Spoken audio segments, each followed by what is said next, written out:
telling you straight. It's my way or the highway. So anybody wants to walk, do it now. I'm your huckleberry. We've got entirely too many troublemakers here. Beef jerky? Oh, no, son, thank you very much. No, it gives me the wind, something terrible. Oh. God. Sorry, I farted. Hail to the king, baby. All I'm offering is the truth. Groovy.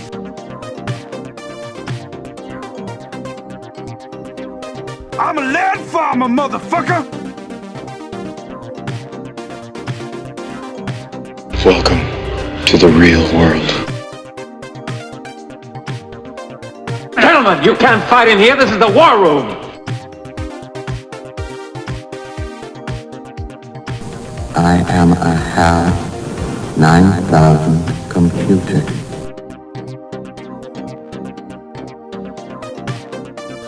You are physically repulsive, intellectually retarded, vulgar, insensitive, selfish, stupid. You have no taste, a lousy sense of humor, and you smell. Easy, real nice. If I didn't have puke breath, I'd kiss you. Take off, eh?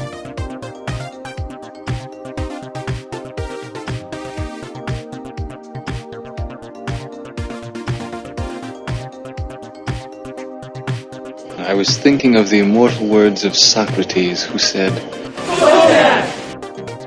Nice. Not thrilling, but nice.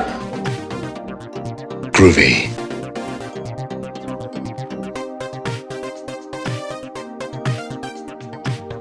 Listen, Betty, don't start up with your white zone shit again.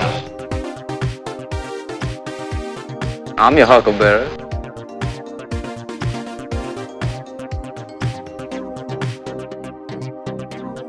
Moon River.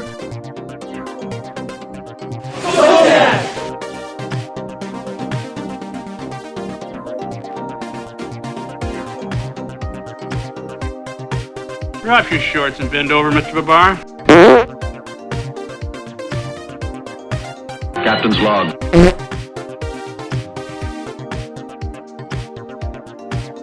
Every minute you don't tell us why you're here, I cut off a finger. Mine or yours? Yours. Damn.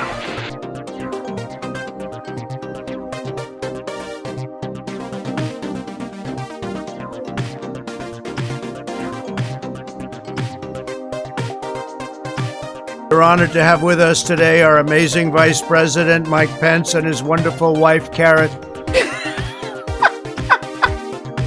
Michigan gave us Motang. Just the facts, ma'am. Michigan gave us Motang. Wow. Transvestites. Q-snatch. The biggest loser is the state with the shortest stick. Wow.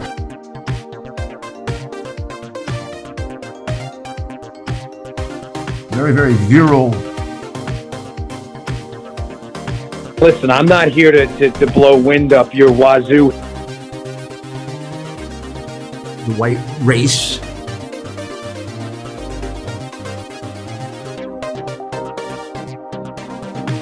I couldn't think of a more horrible job if I wanted to. And you have to do it. Just follow the money.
Well, let's go. Hold on, I've got to throw that switch, and then throw this switch, and then it's me. Hi, how are you? I didn't cut my hair. It's in a ponytail today. I didn't have time to wash it. I was doing all kinds of stuff. I'm covered in cat hair. It's a day. It just is it's a day. Like, it's a Friday. It's a good Friday. It's a solid Friday. It's not actual Good Friday. It's just a pleasant one. Especially with not only we were all waiting initially, the bill, the $1.9 trillion American Rescue Plan getting passed on Wednesday, and there was this thought that, they're going to sign it on Friday, which we all felt it was a little weird. And why are they going to wait till Friday? If they just well, it turns out they thought it was actually going to take them longer. That they were leaving this space out, that they were strategizing on when they would be able to, fit into the president's schedule amongst a bunch of other things he's actually doing. The signing statement on it or whatever. And it turns out they had it ready yesterday, so they just signed it. Congratulations, Amy. I'm glad you got your COVID shot. I've had my second one. Benita got her second one today. It's very exciting. Yes, it's a ponytail. Don't panic. Yeah, 8 o'clock. Always covered in cat hair at this point. We are also, we're also watching somebody else's, one of the old foster kittens we had, Chuck. He moved on to his forever home. His forever mommy went out of town. And is coming back, picking him up today. So he's been with us for a few days, driving the rest of the cats crazy. It's been a little weird. It's very territorial here. It hasn't been very Rancho Relaxo lately, I gotta say. This morning I woke up at 4:40 in the morning, 4:42 precisely. And the reason I know this is because it took me about 30 seconds after he stepped on my balls to lean over and go, oh my God, what time is it? And tap my phone and see what time it was. So I started my day getting nut stomped. So yes, don't panic because my hair isn't floofy. It's definitely floofy. It's definitely there. I just had to get it out of the way while I was doing crafts. I had a lot of crafts, a lot of honey-do list stuff to do today. So yeah, welcome, hello, thank you for joining us. Especially those of you that were with us yesterday and sent all the lovely messages. I got a lot of tweets and DMs and messages about the end of the show yesterday and the emotional outburst. And I appreciate you guys, every word that was said. It's one of those things, like, on the one hand, I, as a performer, and as an artist, my entire life, have never shied away from showing emotion. Just doesn't bother me. In my family, it's not a problem. Partly because, like, in my family, when we have arguments, nobody raises their voice. Nobody yells. Because the arguments between family members are never at the yelling level. We save yelling for actual awful. If it's still in the family, we know there's love there, so we don't need to get past a certain point. Now, other people will rationalize the exact opposite in their family, and that works perfectly fine. That the reason that they can let it all hang out is because they're among family and they can show their true emotions. It's just how, my family is basically 3/4 Libras. So we don't, when we argue, we just kind of argue, but, based on merits. It's very Vulcan. But, so when it comes to actual emotions, we've always had a standard where if emotion is shown in a circumstance, someone's angry, someone's upset, it must be based on something that has risen to the level of necessity for said thing. And therefore, why would you be embarrassed? It's obviously off the scale of normal.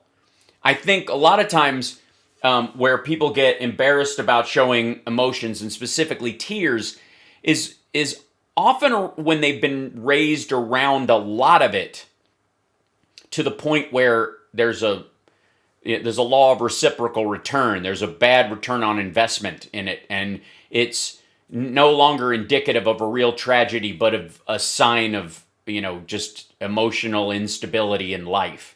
And so they kind of hide from it or worry about it, or I don't want to be overtaken. I'm so unfamiliar with this emotion, and I'll try and maintain as long as possible. And in my family, we have a thing which is we'll cry when the march is done.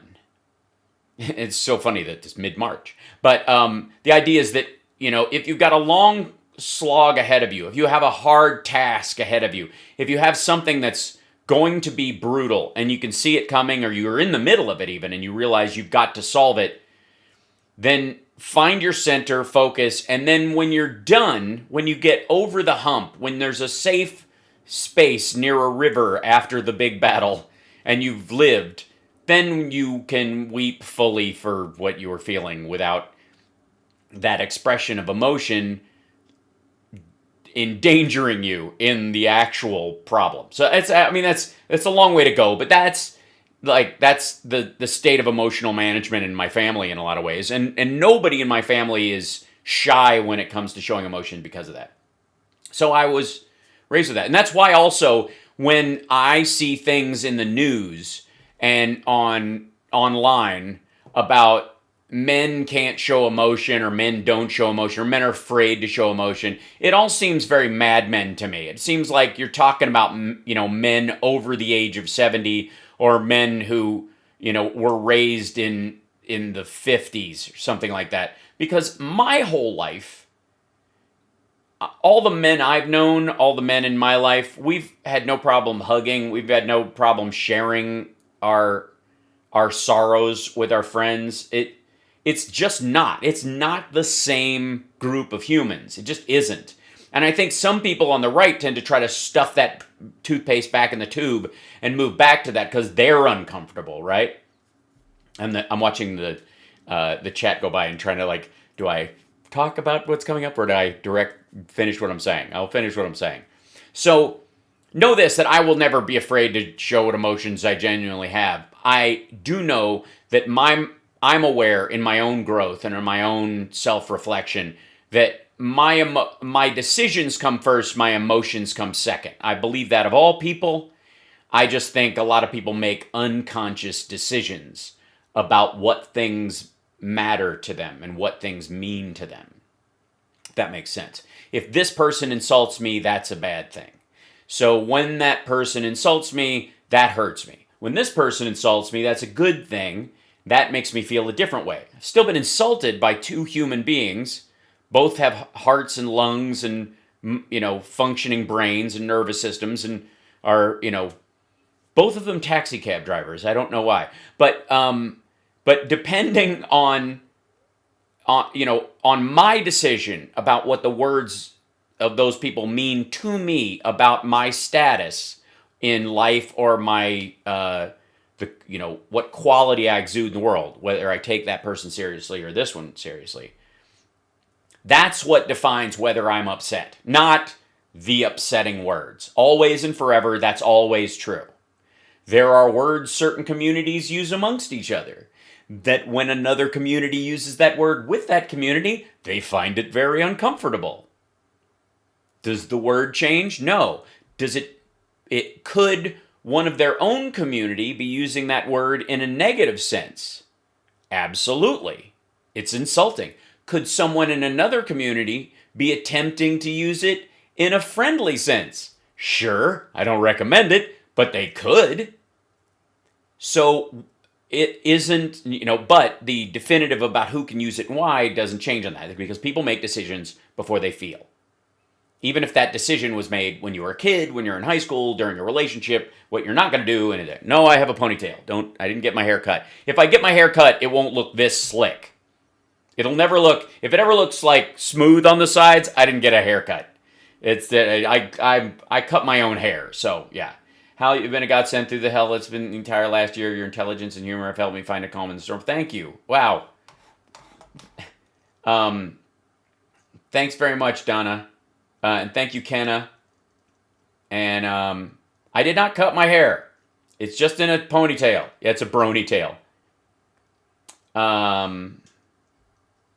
Hal, you're talking good. These are kind of conversations we need to have. Absolutely. No, I didn't get a mullet, but I had a mullet. I outgrew my mullet. So there's obviously I've got a lot to cover today, so we'll jump in that. Summer said it looked like I had a pompadour this morning because I put my hair back and it's a little shorter on the top, as happens as a man gets older, and And when I put it back, I pushed it forward a little bit to kind of give it, so I don't want to look like a gymnast, So it sits forward, and she's like, "You got a real Pulp Fiction thing going on today." So I started walking around the kitchen going, it's just stupid. So anyways, I appreciate you guys, what you said and all those things, and about yesterday. I appreciate all the comments, and even Stuttering John, he kind of called me about the email he sent me, but he also kind of called to check and see if I was okay, which was very sweet in his own bro-ish kind of way, because somebody who works on his show told him about the end of my show yesterday. That kind of stuff. It was really nice. So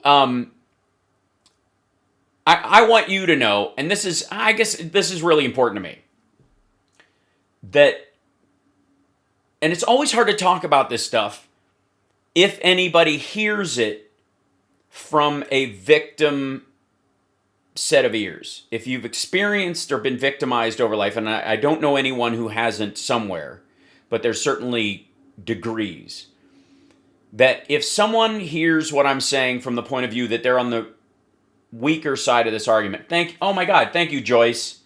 Thank you for being here through all of this. I greatly appreciate your support. I appreciate you guys. That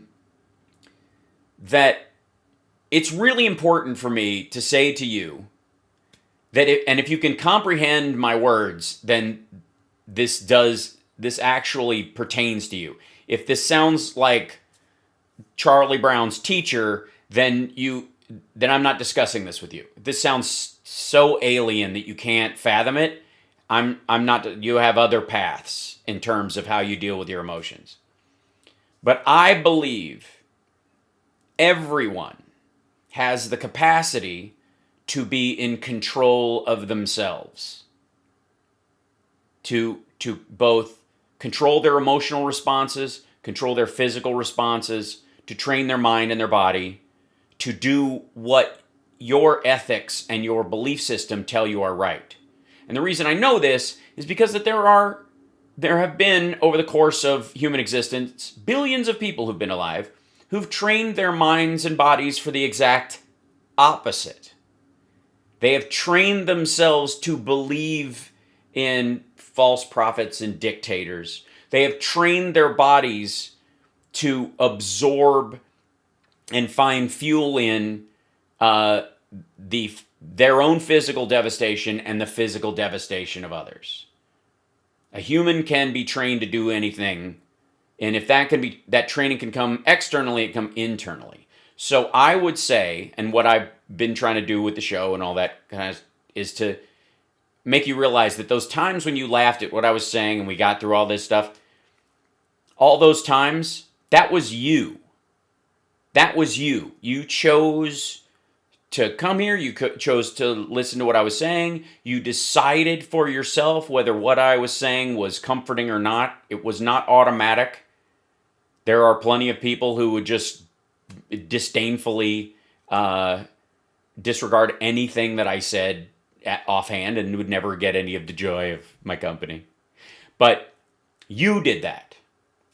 When on Queer as Folk, many, many times during and after the show, I would have gay people who were either dealing with their identity or coming out or had come out and were very scared or went through a bad batch where their family didn't believe in them, and Queer as Folk ended up being a gift for them.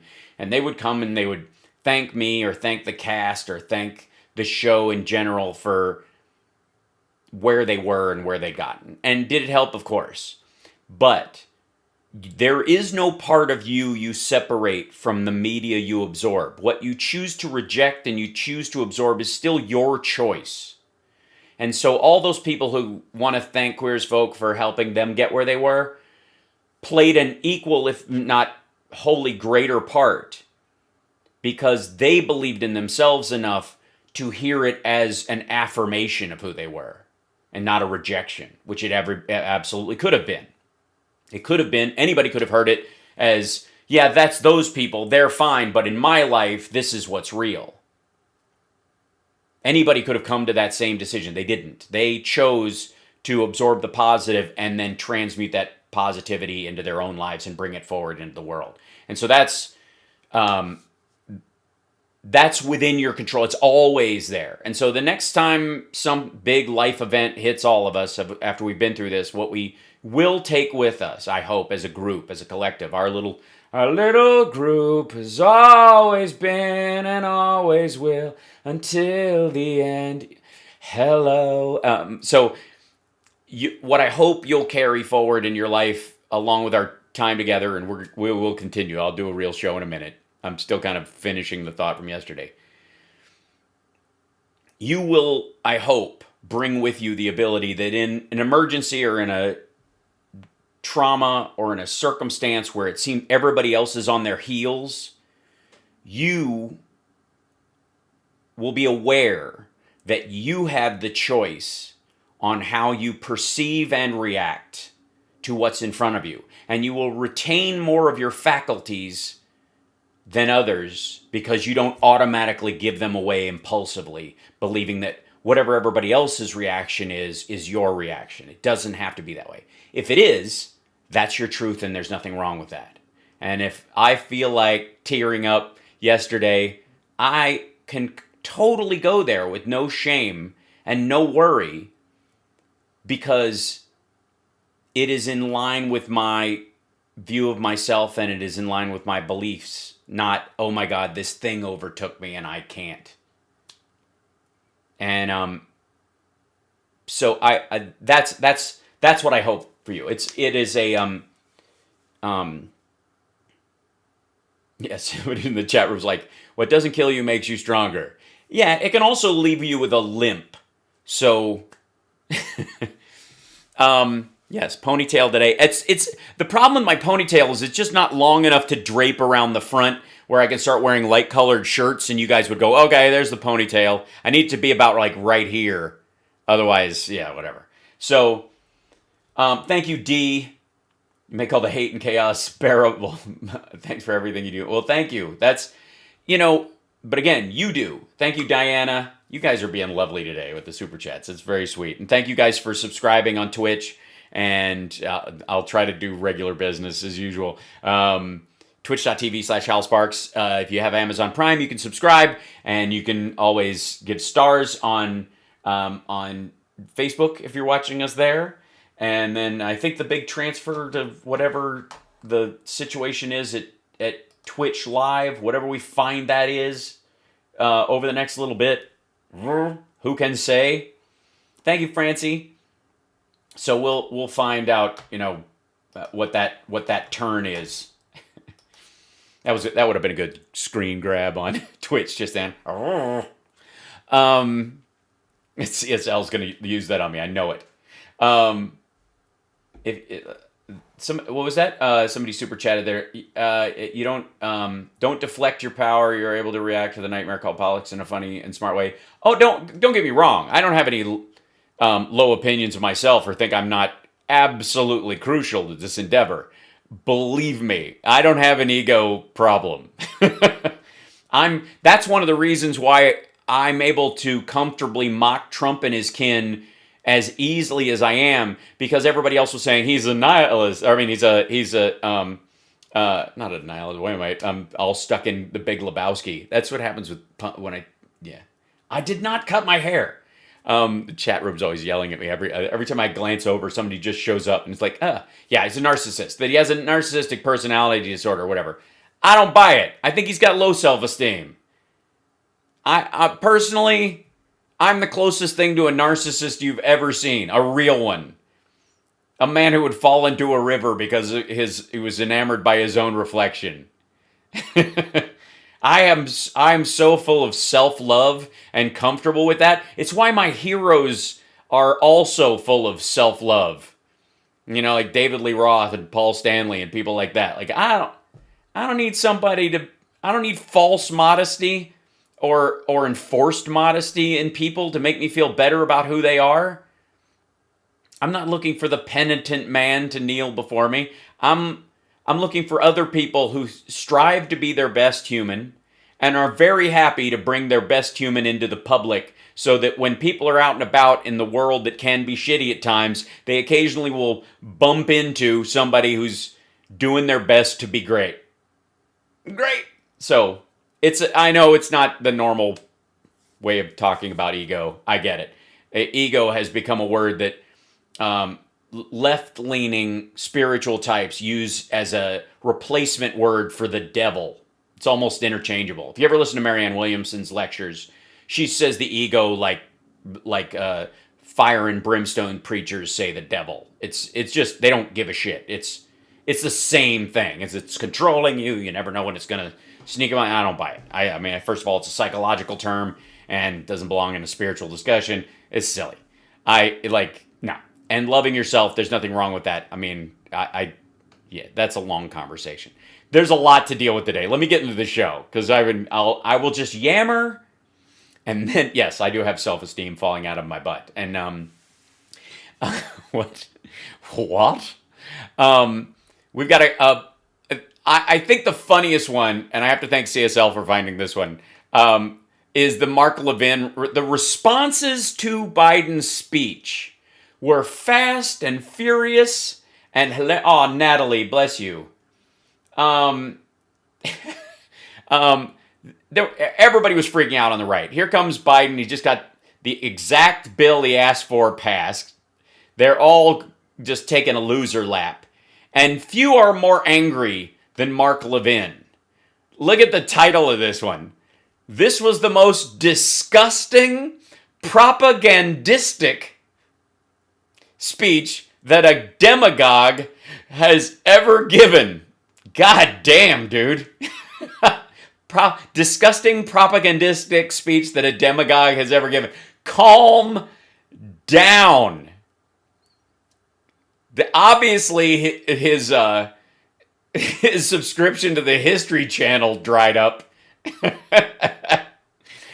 This is just I mean, I'm surprised it's not in German, Mark. So, and there's a bunch of that. Obviously, Newsmax had Jim Jordan on to talk about the tastiest part of a young wrestler or something. I don't know. It says something down there. But his is titled, "We Might Let You Have Some Freedom." Jim Jordan shreds Biden's speech apart. That was actually Nancy Pelosi that tore up Trump's speech, for the record. And then, of course, oh God, Flashpoint and Mario and those guys, all the Christian neo-prophets, the prophets for profit, they all were panicking at this. There's some cute parts of that. If we have time, Rudy has a long one, and look at the title of this. Zoltan! Thank you, Tanya. The dark underworld of sex trafficking in the U.S., Rudy Giuliani and Jocko Buyens, which sounds like something you yell in a South American parade. But he is an expert on sexy creepy. So I'm glad I don't know if I can deal with that today or if we even need to. Roseanne is back talking to her adopted son, 2-hour live stream. Obviously, we're not doing the whole thing. That's ridiculous. But where they go, like I just clicked into it because, like I said, I'm not watching this shit twice. None of us should have to go through that. But I guess she adopted Bishop Larry Gators.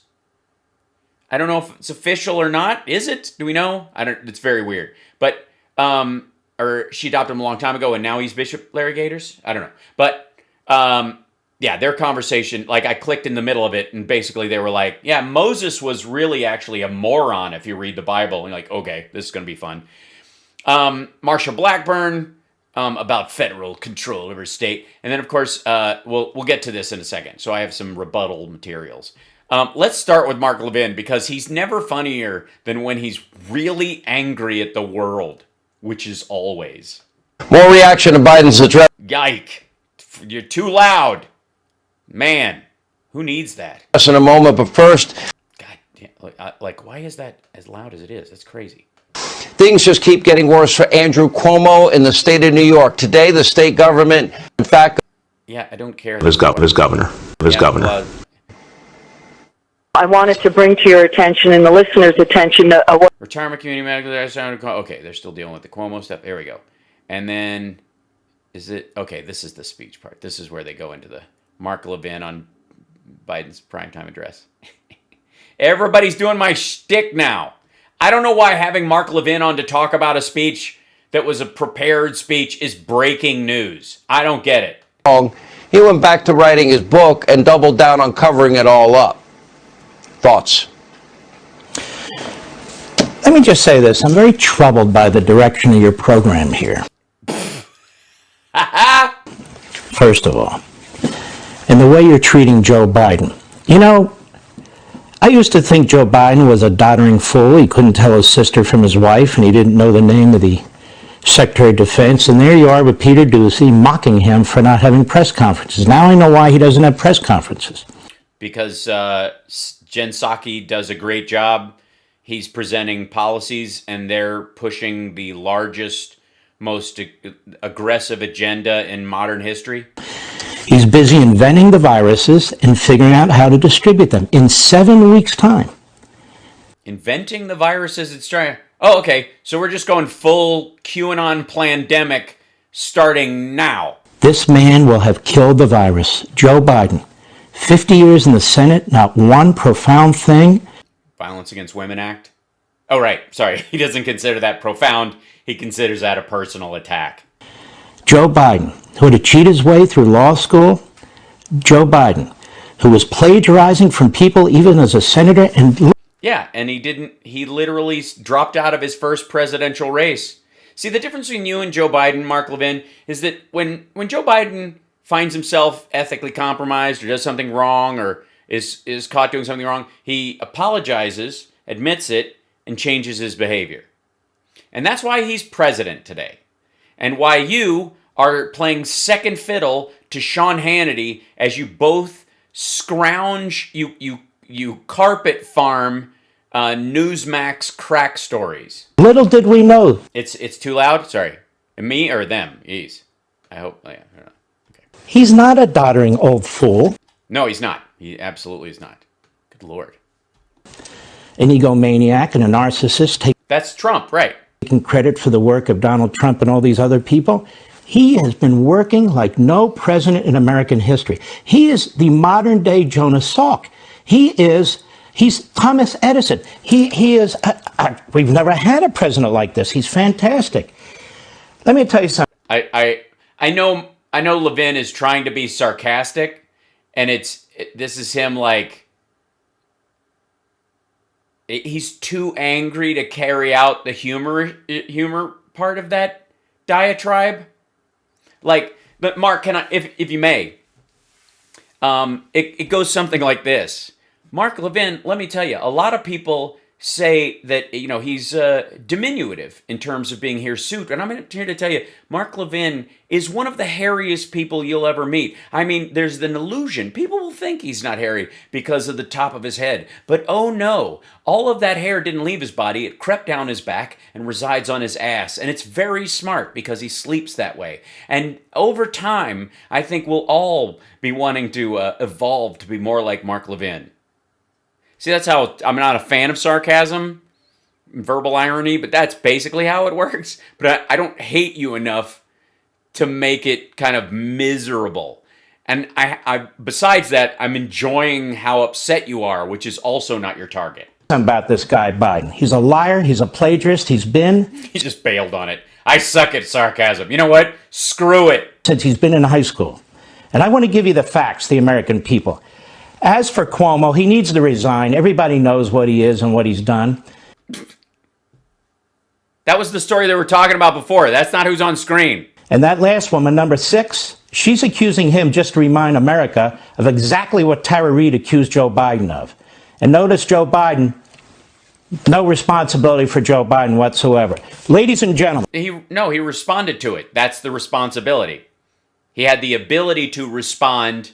And he did. And people looking into it listened to what she said fully, took into account who she was, and dismissed it as an attack. And in many ways, if Cuomo was a Republican, you would be arguing for the exact same thing for him. Pfizer was contracted by the Trump administration last summer to produce 100 million doses of a vaccine that hadn't been approved yet. Moderna was contracted to produce 100 million doses. Yeah, on their own. He just pre-bought them with American taxpayer money from anybody.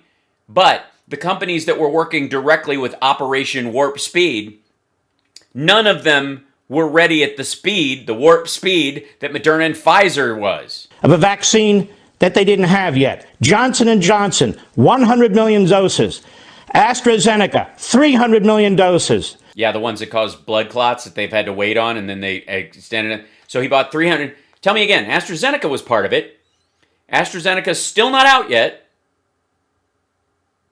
He bought 300 million doses of the one that isn't out yet, and 100 million doses each of the ones that are the most successful.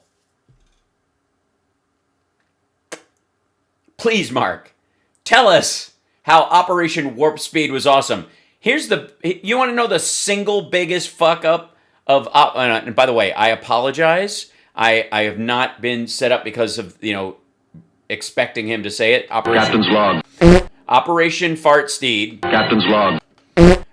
The biggest problem with it, I did not cut my hair. The biggest problem with it was the name. I mean, beyond the fact that it was autopilot, and he was just like, it's taxpayer money, I give a shit, just spend it. And of course, Democrats gave him double the amount of money that he asked for so that he could buy said doses. But over the course of him asking for naming this Operation Warp Speed, it's one of the single reasons cited by people who are adverse, who aren't just straight out anti-vaxxers, who are averse to taking the vaccine, that it sounds rushed, that calling it Operation Warp Speed, Captain's log. Calling it Operation Warp Speed. Captain's log. Literally is what made people go, well, obviously they don't give a shit about safety, they're just in a hurry. And as we know in the motorcycle riding world, speed does not kill. Hurried kills. Novavax, 100 million doses. Novavax, also not out. Doses. GlaxoSmithKline, 100 million doses. Still not there. Seriously. And those are the ones, the last ones he read, those are the ones that were directly working with the task force and that Trump had set up, and were taking cues from them, and were informing them of what the direction of their study was going to be, and were getting notes from the team and all that kind of stuff. Those folks, and they were later. Pfizer and Moderna said, yeah, give us the money and we'll sell you that many doses as soon as it works. The Trump administration last summer, before we had a vaccine, just in case one of these would work. With what money? What money did they use? He asked for $4 billion to fight, to get it initially. Democrats gave him $8 billion. Remember that signing? I didn't even ask for it. I thought we only needed 2. Contracted and paid for 800 million doses to cover 400 million people. On December 23rd. Yeah, because nobody knew if they would work. And if one of them came out, you'd only have 200 of them. And in the case of the ones that did work, the reason we don't have enough is because he just shotgunned it. And his shotgun, the middle of the blast, was aimed at the least effective ones. When only Pfizer and Moderna had received emergency authorizations, the Trump administration went in and they ordered another 200 million vaccinations. Where do you think these vaccines are coming from? You think they're the Congress coming from Joe Biden? I'm sorry, did he cut a check? Biden in the basement? They didn't have any idea what the hell was going on. In terms of the distribution process. Yeah, what was the distribution process? You guys remember that? Remember the whole thing last summer? There are going to be military guys in parking lots at every Walmart. The running gag was, I can't wait to see all the maggots standing in line behind an army truck waiting to get their Trump juice. Trump brought in the Defense Department and HHS and other experts? No, he didn't. They were already there. He didn't bring them in. That's their job. And the strategy they created was never implemented, if at all. It was basically like, here's the stuff, leave it to the governors. This distribution process that they're using now, through the states, through pharmaceutical companies, through Walmart and everything, that was the brainchild of the Trump administration. No, it wasn't. It was Fauci's brainchild. It was the people from the CDC who knew how to use the federal pharmacy system. Operation Warp Speed. Oh, God damn it. Sorry. Captain's log. So January comes along. Then Johnson & Johnson, working all through Warp Speed, they... God damn it. Captain's log. They have a one-shot vaccine. And what happens? They don't have the capacity to make enough of them. So they start on their own talking to Merck. And they've done this throughout. These companies have been sharing their science. They didn't need Joe Biden. They've been sharing their information. And now they're sharing their assembly lines to get this stuff done. Why? Because they coordinated together with them. They had a meeting about it. They used the Defense Production Act to actually shift the facilities so that Merck wasn't out of pocket to help Johnson & Johnson make money. Because the private sector's patriotic. Yeah, that's it. The private sector. You know, like big tech, media companies, GE, the company that owns MSNBC, all those yeah. The private sector's patriotic. Because people working hard in the private sector did this. I'm in the private sector. I'll show you my private sector, Mark. Not 7 weeks of Mr. Is that... He's very upset. That my sister? Is that my wife? There was 7 weeks of that? Was there... Do you guys remember the 7-week period where Biden was... buying his wife his sister's birthday gift and having sex with his sister? 7 whole weeks of that. And so what happened? So they quickly ordered more of the Johnson & Johnson vaccines. In the end, they didn't quickly order it. He authorized the Defense Production Act to produce it so that Merck wouldn't be out of pocket and Johnson & Johnson would have access to multiple facilities. Before Donald Trump left office. Lost office, yes. Lost. I like, just say left or lost. Both work. He had contracted for syphilis? No, that was a long time ago. Sorry. Enough approved vaccines to inoculate 550 million people. Yeah, except not all of them work. So only 3 of them work. The other ones, we're not even going to use them in the United States because they can't get FDA approval. We're going to end up giving those to other countries, which is lovely. But literally the 2 that had the least cooperation with Operation Fart Steve Captain's log. were the first ones up, and Johnson & Johnson came later. And they still weren't ready. They didn't have he'd only bought 100 million doses. He bought, 300 million doses of AstraZeneca? And by the way, buying 100 million Moderna and 100 million of the Pfizer, that's 50 million people. Do you notice how he's doing that? He's saying we bought enough doses for that. No, you didn't. It's 2 doses required on Pfizer and Moderna. I know. I got the Pfizer one. It takes time to ramp up. That's what it is. It just takes time, guys. So last year when scientists were saying, yeah, we can come up with the technology now. I mean, the Chinese posted the genome of the actual disease in January of last year. Unprecedented in history. The access to the genome of a virus for all pharmaceutical companies on Earth to figure out a way to fight it, January of last year. And people saying, even with that head start, we're 1.5 years away from a vaccine.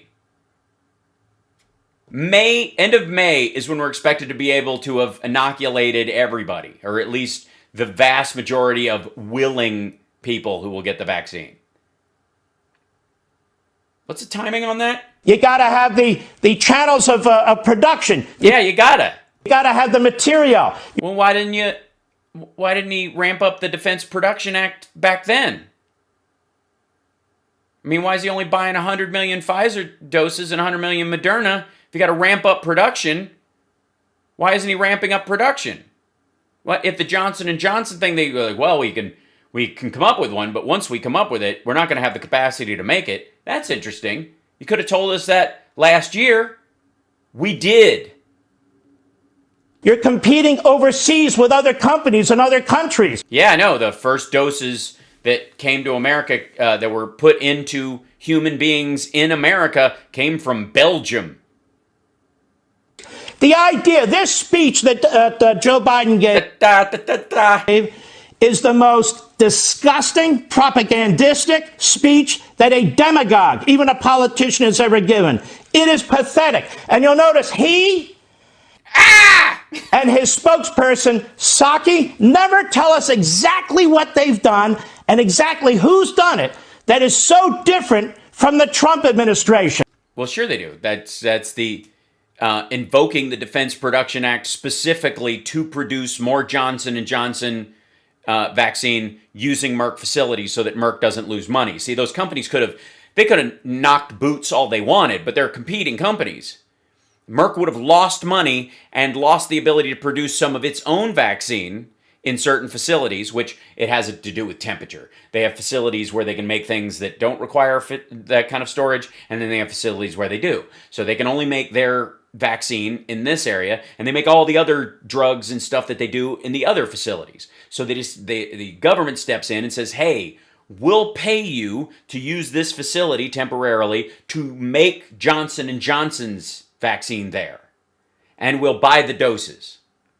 That's the difference. That's distinctly a difference from how Trump ran things.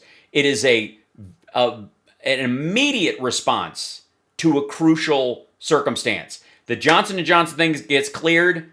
Awesome, here they come. Oh, but we can't make enough. One shot dose, doesn't have to be refrigerated, can go anywhere in rural areas and stuff where they don't have the refrigeration, but shit. Nobody thought this through last year. And Ron Klain and the Biden group and everybody who dealt with the pandemic response team initially during the Obama years said, this is how we can do it. We had a plan in our strategy sessions in case something like this happened. Let's act on that. So let's get these guys together. Good God.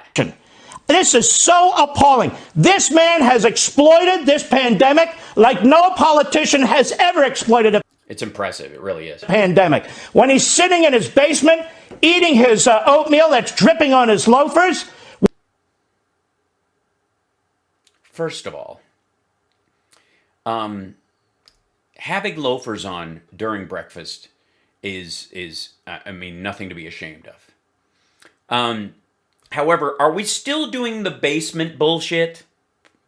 Honestly, like I got some jokes I whip out every so often that have been sitting around for a long time. I love them. You know what I mean? It's like an old friend you invite over for dinner.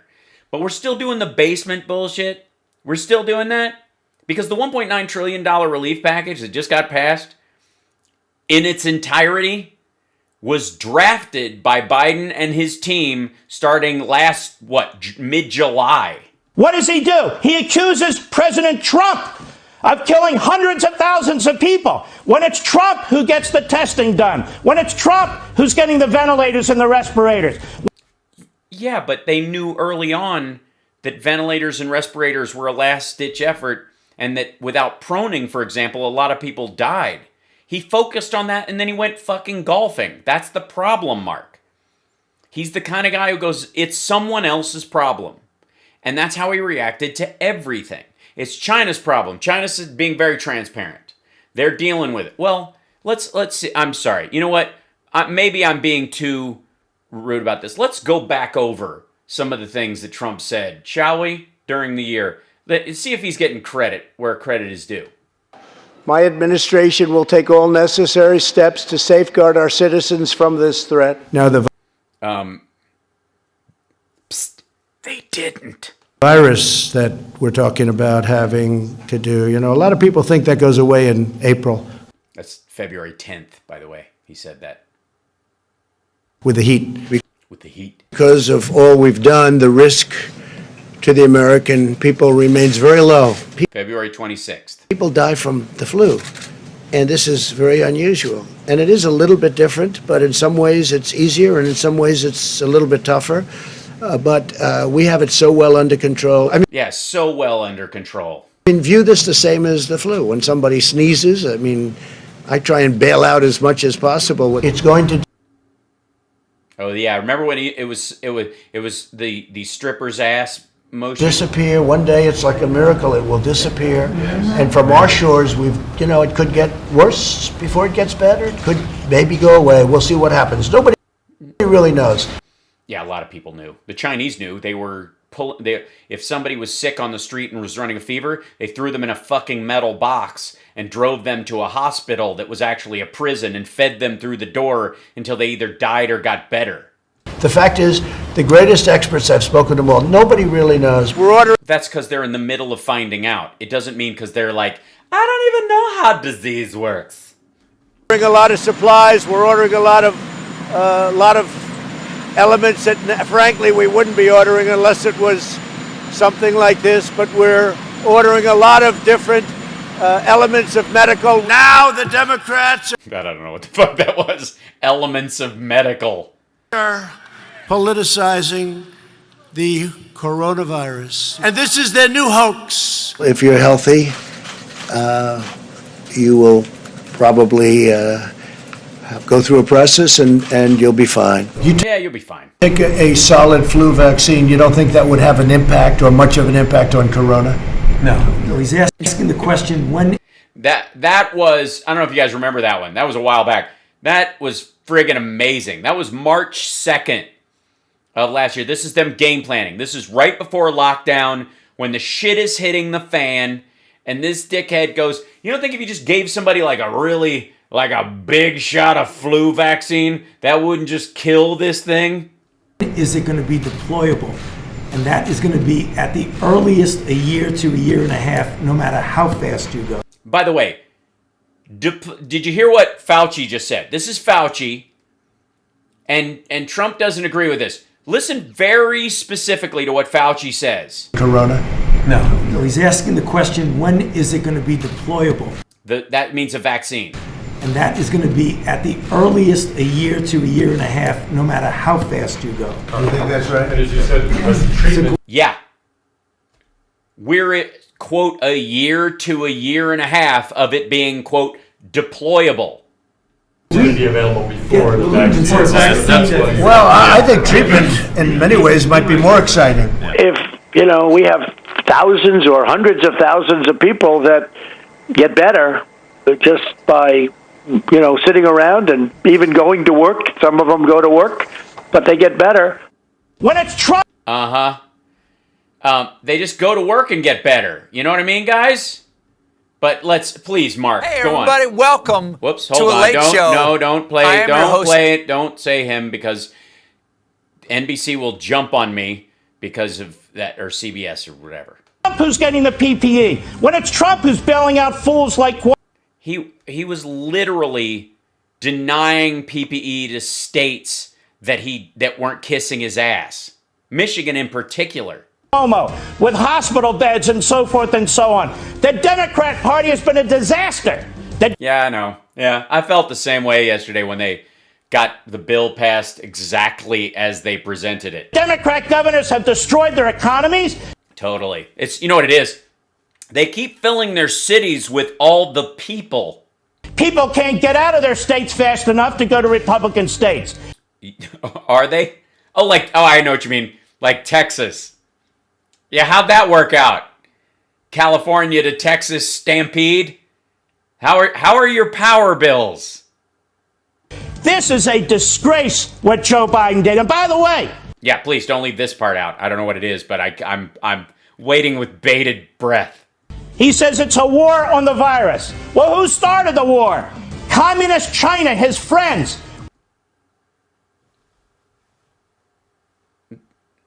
War on the virus. So China started the war on the virus? So they've been fighting the virus longer? What did he say about Communist China? Well, he met with the Quad, which is the single biggest strategic, besides TPP being instituted, the single biggest strategic pushback on China historically that we've had. and Trump didn't coordinate with them at all. Today, not a damn thing. Well, why would you bring up China in it? What good does it do? Press conference from Joe Biden. What's the point? I'm done. He has to say that so, Sean knows when to zip up and run back to the chair. Mark Levin, the great one. I don't get the great one. I mean, whatever the standard is there, it's pretty depressing. But by the way, that's how, yes, US, Japan, Australia, and India. And they were put together initially after the tsunami and were meant to be a military coordination for using military resources whenever there was a massive environmental disaster. And they were going to work together amongst these countries. But it was also strategically very helpful in terms of pushing back against Chinese dominance in the region. Thank you. No, thank you. Stephen Colbert. No, you think, why quit? It's not going anywhere. All right, here we go. So, Jim Jordan, less yelling, I guess, but at least he's not, at least he's got a tie on and no jacket. I guess he and Mark Levin just swap outfits. Joining us. Good to be with you. So what were your initial thoughts last night? But 25 minutes he spoke? Well, yeah, the number of minutes is important. The last clip that you just played, we might let you have some independence. By the way, what they played was we might be able to have small gatherings by July 4th safely.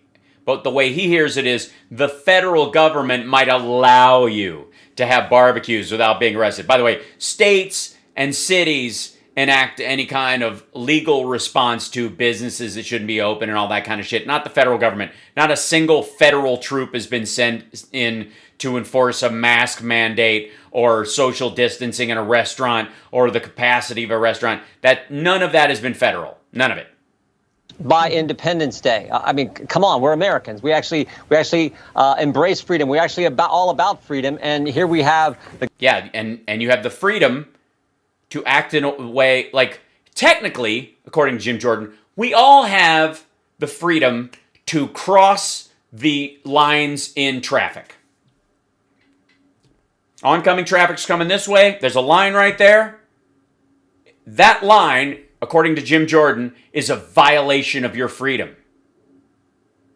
Guidelines put there so we can all get along safely and get to where we're going so we don't die because of some asshole who doesn't, Jim Jordan's world is full of the drunk driver governing principle. The government, we might let you get together with some of your family.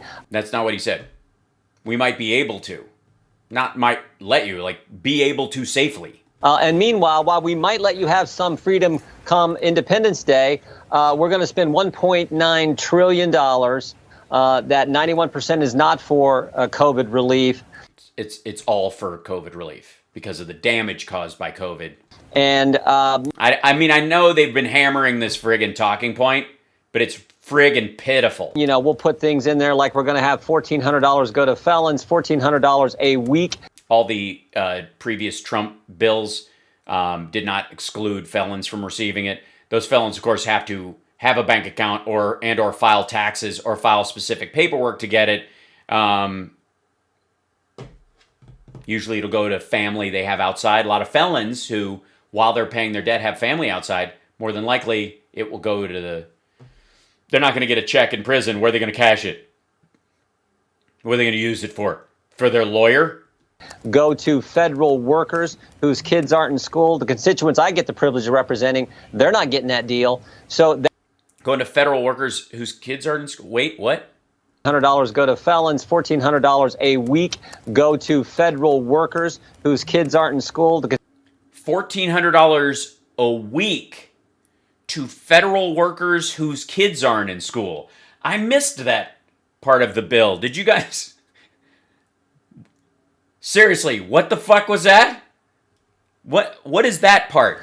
And, we'll put things in there like we're going to have $1,400 go to felons, $1,400 a week go to federal workers whose kids aren't in school. The constituents I get the privilege of representing, they're not getting that deal. No, yeah, I bet no one in your district is getting that because no one is getting that. What the shit are you talking about? $1,400 a week to federal employees whose kids aren't in school. What? Oh, shit.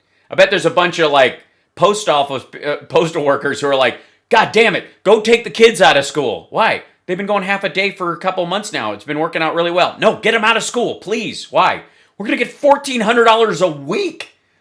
What the shit are you talking about? So that's the message coming from the White House. I think it's pretty tone deaf and pretty wrong. It's not the message coming from the White House. I honestly don't know where it's coming from at all. And technically speaking, the thing about prisoners is your message because you voted for the last bill, which had that in there as well. Congressman, let me ask you something. What was the last time you were back home, and how open was it compared to what it is in D.C.? Because I mean, it's open in terms of like, you thinking like locker rooms or in and out of D.C. zippers all during the week. Is it open in terms of like a closed grip headlock versus? And if my experience is the same as yours, it's a lot different in two different places. Well said. Yeah, and we don't have a wall and razor wire around the state capitol in Ohio either. So we're a lot more open, both relative to COVID and relative to letting the taxpayers get access to the. Yeah, that's because Ohio is run by Republicans right now, and therefore the militias and QAnon nutcases haven't targeted yet. They will, and they are. Their capital, their state capital in Columbus versus the federal taxpayers' access to the nation's capital here. So much more open. I've been in Florida a few times the last month. Yeah, really? Isn't he Florida, Ohio? They're close together. It's probably a regional governor's thing. There it's really open. And frankly, I wish Ohio was much more closer to where Florida is than D.C. and some of these other places. Yeah, I think a lot of people in Ohio wish that Ohio had as many beaches and as much saltwater access as Florida. Places run by Democrats. I mean, I've been to Dayton. I've been to Miami.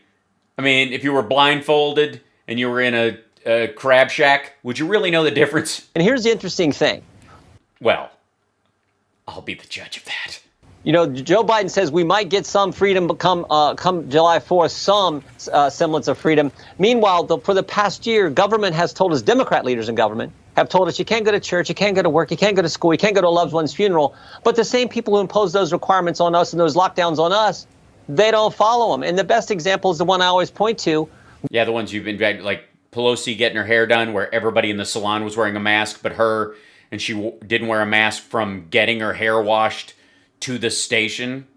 Or Gavin Newsom at the dinner with everyone who'd been tested where they wore masks up until they had the meal and then they put their masks back on, like a lot of people were doing, but who hadn't had access to testing because everybody there was at it. I'm sure he'll have a better one than those. Governor Newsom in California can go to a five-star restaurant with friends and lobbyists.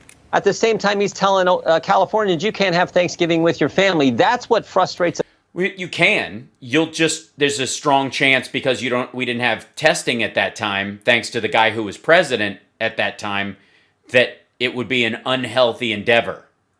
Americans, and now to hear the commander-in-chief, the president of the United States say. By the way, California was way better at testing than Ohio was. Ohio was blowing off testing. Maybe by the middle of the summer, you might be able to hang out with your friends. CDC has already said you can. So that is, it just didn't. No, he did that. All right, let's make this distinction because for the cheap seats and for the simple-minded, currently, if my girlfriend and I have been vaccinated and we have a couple that we're friends with who've been vaccinated, they can come over to the house for dinner, and we're good. That's right now, according to CDC guidance, that's cool. Anybody who's been in the house for a length of time can, we've been all quarantining together. Nobody's, we know that they don't have it. It's effective quarantine, like a kid in the house or something like that, and they don't go out. And we're there. They can come over and go. And because of the fact that they've been vaccinated, and because you're not shedding virus, according to the reports, it's safe to do so.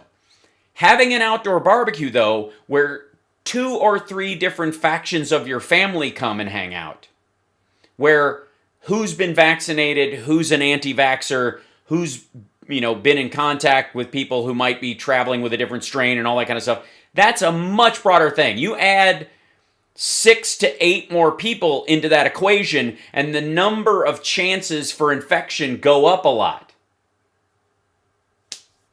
Especially in Jim Jordan's district. It makes sense to me, and I think that's the takeaway many Americans had. Yeah. Well, no.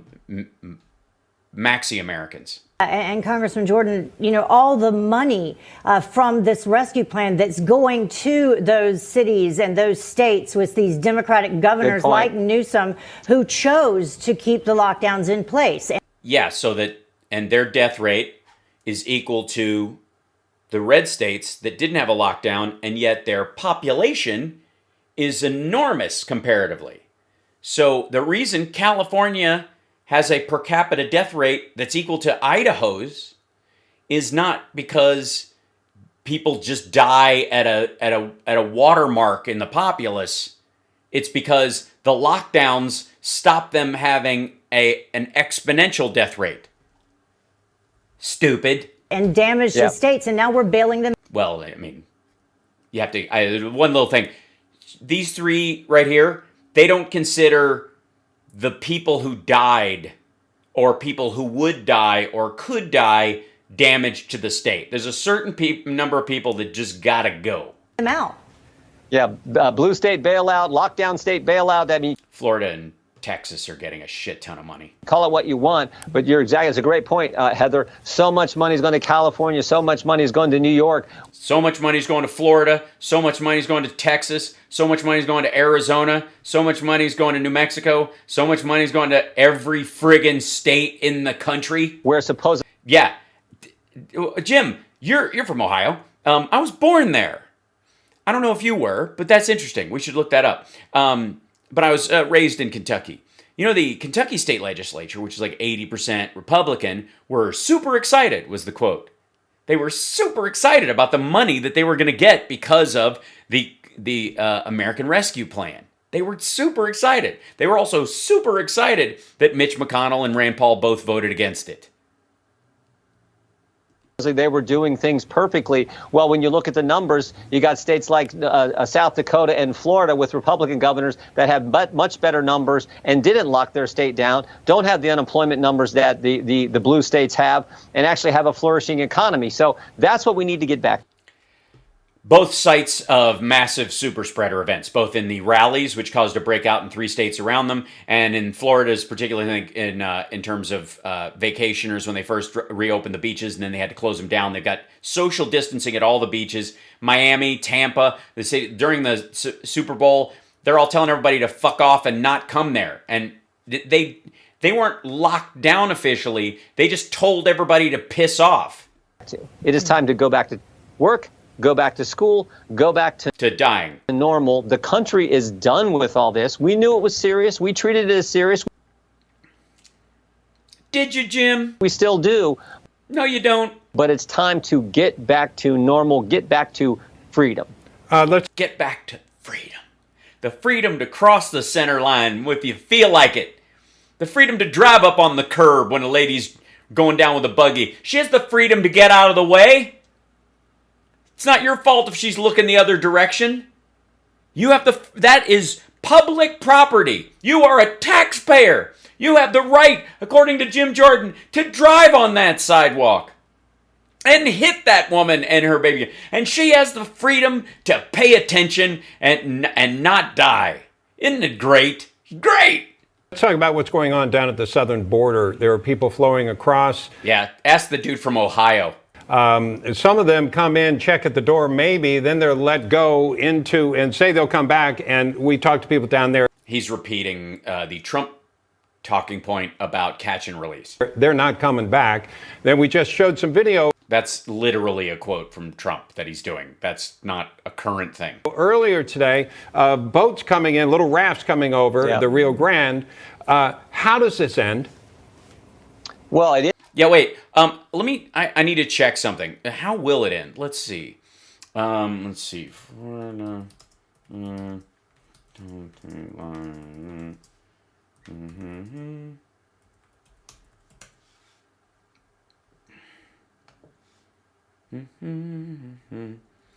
Florida. What do I remember about Florida? There was something about Florida that was very different.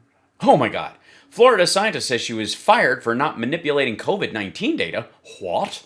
In Florida, COVID cases are surging. It was one of the first states to reopen back in May, and Governor Ron DeSantis said his decision was data-driven. But Rebecca Jones says data science were pressured to fix the numbers to make the argument to reopen. Up until May, she worked for Florida's Department of Health. She created Florida's coronavirus data portal. She talked to Rachel on Skype. And then, of course, during this interview, she talks about how they eventually, I think this is after this is June 29th. Yeah, they kicked in her door to stop her from reporting on the actual death numbers. They kicked in her door. Just saying. Ends when the administration sends a different message and actually gets control of the border and puts back in place the policies President Trump had in place. But remember, after Election Day, Twitter, Charlotte Cutbow. Okay, people in a boat coming across a river. Okay, let's see. Twitter. This they always do this on me. Newsmax is very big on. Let's see. At Charlotte Cutbow. I'm surprised I didn't go to elementary school with her. How the hell do you spell it? Wait a second. Wait a good goddamn. Charlotte. Did she get kicked off? Charlotte Cutbow. I'm going to try that, huh?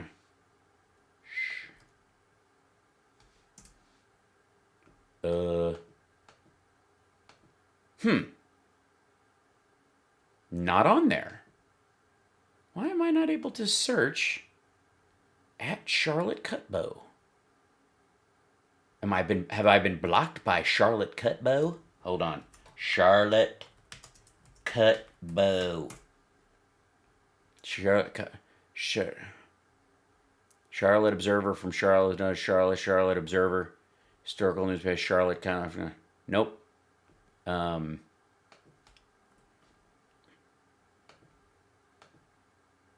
At Charlotte Cutbow.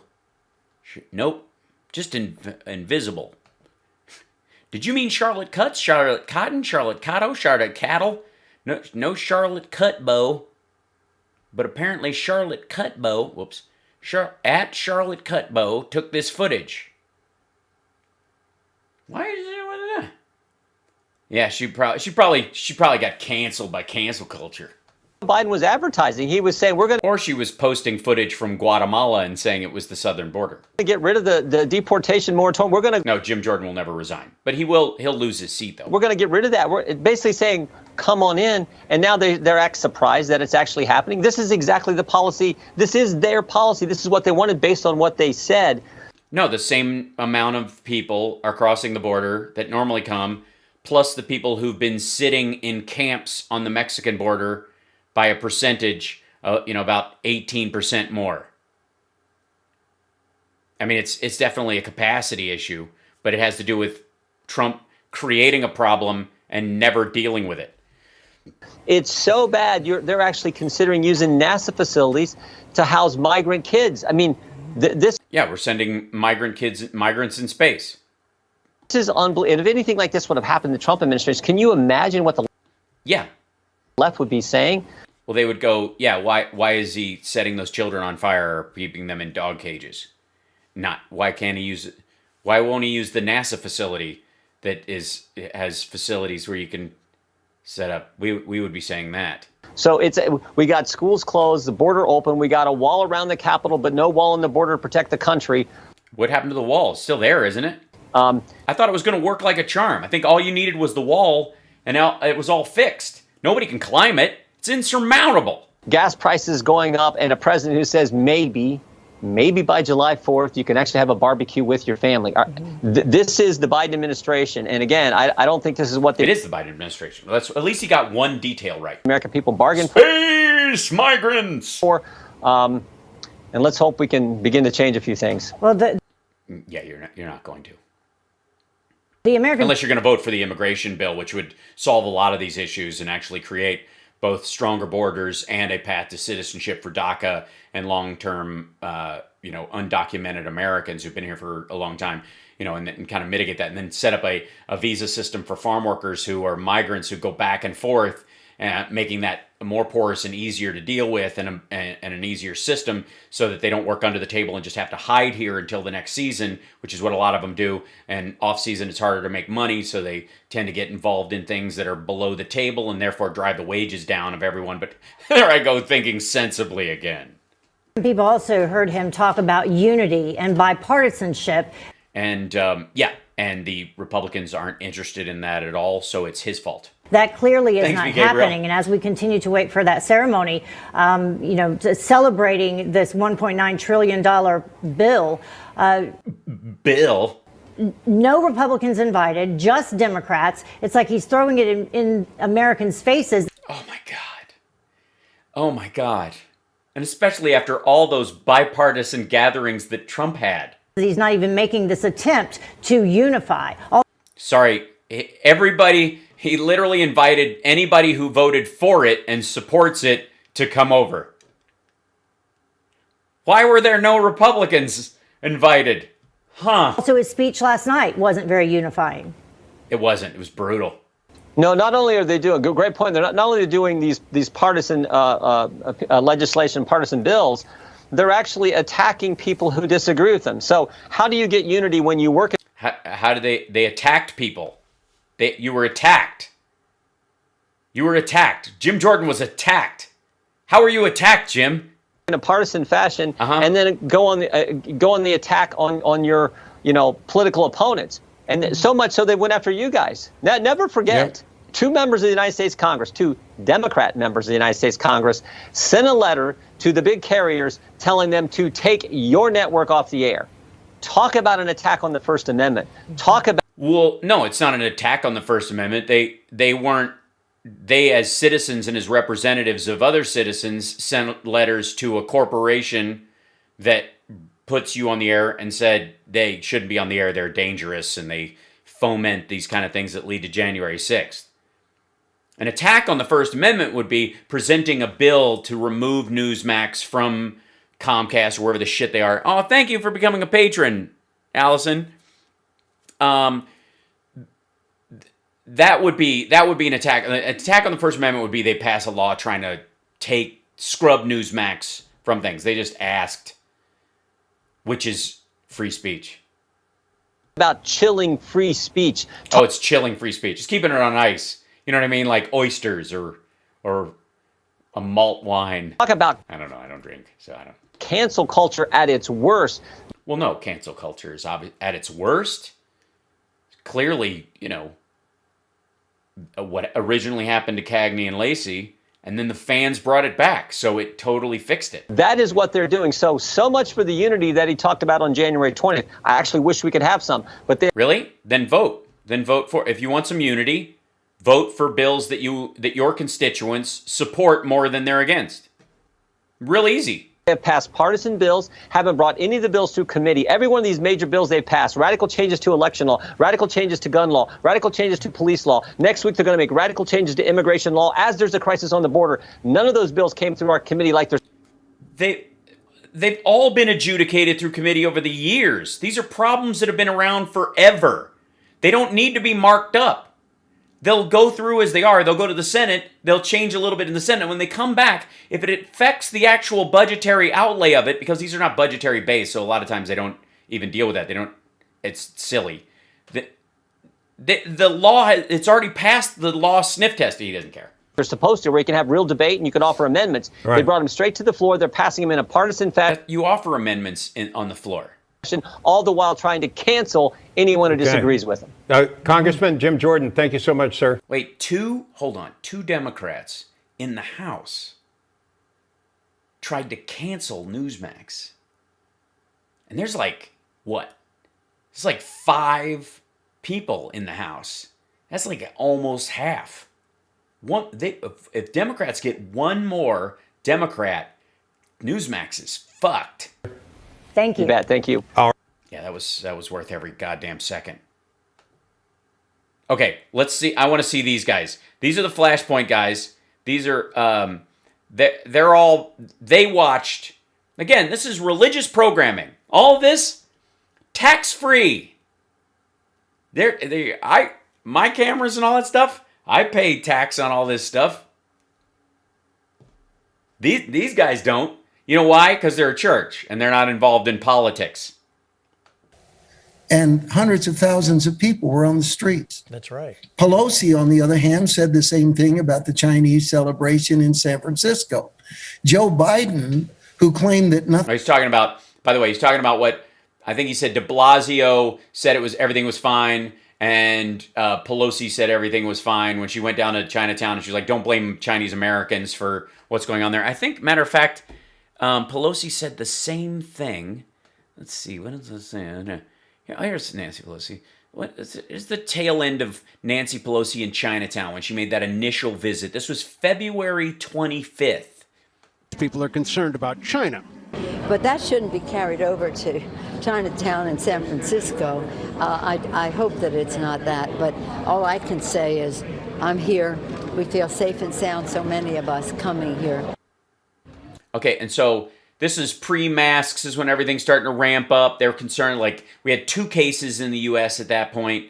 But, you know, Nancy Pelosi just walking around Chinatown, no mask on, before anybody was wearing masks. But no mask on with a bunch of Chinese people and Chinese Americans, if there is such a thing. And she'd say, we all feel safe and sound. Luckily, the president was there to set her straight. Nancy Pelosi went on to say that she is concerned that the president's budget proposal cuts 19% from the Centers for Disease Control. The president in India today said that the coronavirus is under control in the United States. Well, there you go. All right. Well, it's good. Okay, so at least we solved that shit. That's... She's like, we feel safe and sound here in Chinatown. People concerned about the disease being in China and coming over here doesn't mean that you have to think it's the Chinese Americans that are carrying it. It's racist. And I'm here to show you that it's fine. This is before the spread started happening. And by the way, she didn't catch it while she was there. She didn't. She was walking around. This was before it had actually spread far enough. As it spread, as the CDC started warning people, people started wearing masks, social distancing happened, blah, blah, blah. I mean, and the number of times like de Blasio was saying it's totally fine, he kept saying it was fine way longer than almost anybody else, and I never could figure out why. But in terms of her coming down there, she was like, yeah, we're fine. It's not them. The virus is happening in China, and we're worried about it spreading, but that doesn't mean you attack, assault, or blame Chinese people here in this country. We're fine here, whatever. It does concern me that the president is cutting $16 billion out of the CDC's budget. That seems weird right about now. By the way, if you'll recall, even after we had lockdown, 2 weeks later, he still had his budget guy go down there and argue for that cut in the CDC. You remember that? Even during lockdown, the president said it was going to be fine. This is going to be fine. Oh, nice. Thank you. Thank you, Candy. Nothing was done, fought Trump tooth and nail when Trump closed down all flights from China into the United States. Oh, yeah. And that's the other thing. Biden fought Trump tooth and nail. I mean, that's pretty strong talk. Biden fought Trump tooth and nail when Trump shut down all flights from China. Let's see. Travel ban, said it was bold. Trump said Democrats loudly criticized and protest him, said the travel restrictions saved a lot of lives. Azar declared a public emergency on January 31st, announced travel restrictions to and from China effective February 2nd. On February 29th, Trump expanded those travel restrictions to Iran. Trump was repeatedly boasted that his decision to impose travel restrictions... Okay, for starters, health experts say it was wrong to refer to the travel restrictions as a, quote, travel ban, as he did in a telephone interview on March 4th with Fox News' Sean Hannity during a town hall on March 5th. He said he closed down the borders to China and other areas were very badly affected. That's not... the policy prohibits non-U.S. citizens, other than the immediate family of U.S. citizens and permanent residents who have traveled from China within the last 2 weeks from entering the U.S. Azar said that. At a House subcommittee hearing on the coronavirus on February 5th, Ron Klain, the White House Ebola response coordinator under the Obama administration, who's now in the White House under Biden and helping coordinate this, it took issue with the characterization of the travel restrictions as a travel ban. We don't have a travel ban. We have a travel band-aid right now. First, before it was imposed, 300,000 people came here from China in the previous month. So the horse is out of the barn. There's no restrictions on Americans going back and forth at all. You could fly there, come back, fly there, come back. No problem. There are warnings. People should abide by those warnings. But today, 30 planes will land in Los Angeles that either originate in Beijing or came here on one stops. 30 in San Francisco, 25 in New York, okay? So unless we think the color of the passport someone carries is a meaningful public health restriction, we have not placed a meaningful public health restriction. Indeed, on January 24th, a week before travel restrictions, CDC confirmed 2 cases of the novel coronavirus in the U.S. from people who returned from Wuhan, China, where the outbreak began. Furthermore, Klain said the import of goods from China. This was fun part. This is the Ivanka part. Import of goods from China is exempt from travel restrictions, and of course, the people who fly the planes and drive the boats that bring the goods from China, we couldn't ban that activity. We vitally need that. 90% of the antibiotics in this country come from China. All kinds of vital medical supplies we will use to treat people. So travel bans, that's not what we're imposing, and that's not what exists. By the way, American Airlines, Delta, and United stopped flying to and from China before Trump's ban. You know, the things that were said that were inaccurate are, you know, here they, you know. Riot. Fauci said not a job, question mark? 2 million riots, first gentleman. He scribbled something out, which was apparently he fucked up there. This is okay. What else? The notes that's the notes you took in just a few minutes. I don't doubt it. The first one was first gentleman freaked him out. The CDC said the mask was not going to work. The CDD. The CDD said nothing. The CDC didn't say masks wouldn't work. We had a limited number of them, and people were buying up N95 masks, and we didn't have enough at that point for medical personnel who were treating the influx of COVID patients, and that they were going to catch it from them, and then all our medical personnel would die, and then we wouldn't have any doctors and nurses to service all the people. Said it would work. Fauci told us in January of the beginning of the 2020, he said, this virus is not serious. It's not going to come to anything.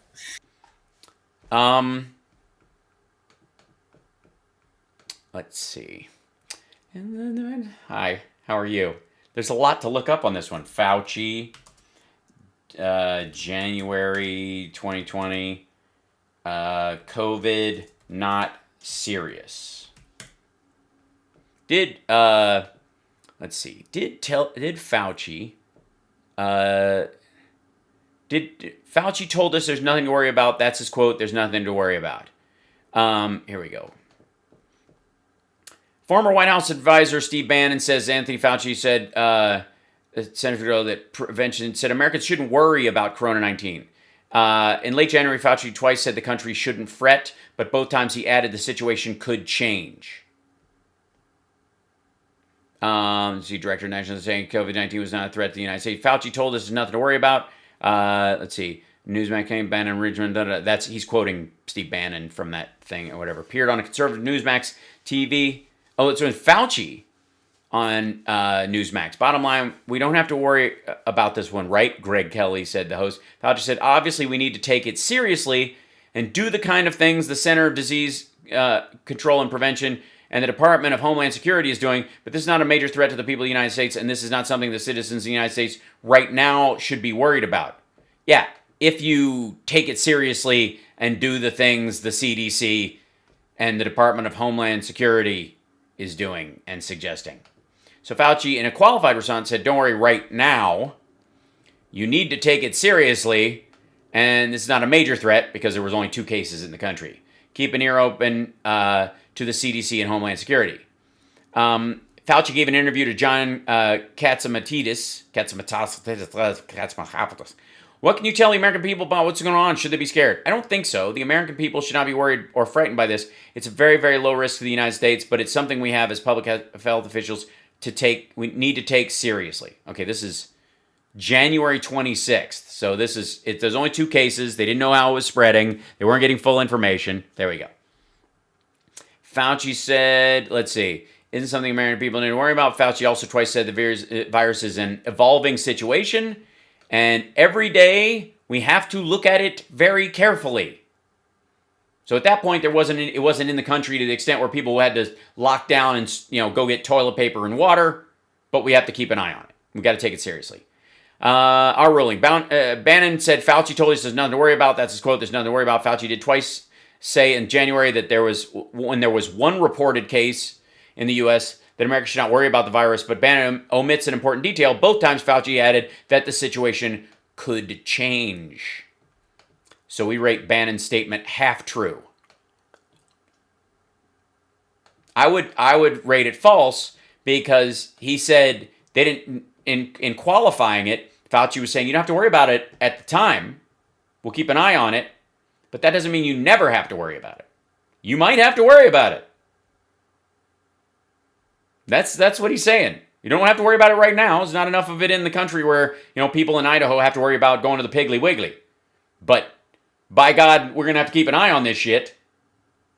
And it doesn't mean just because you don't have to worry about it right now, doesn't mean you're not going to have to worry about it eventually.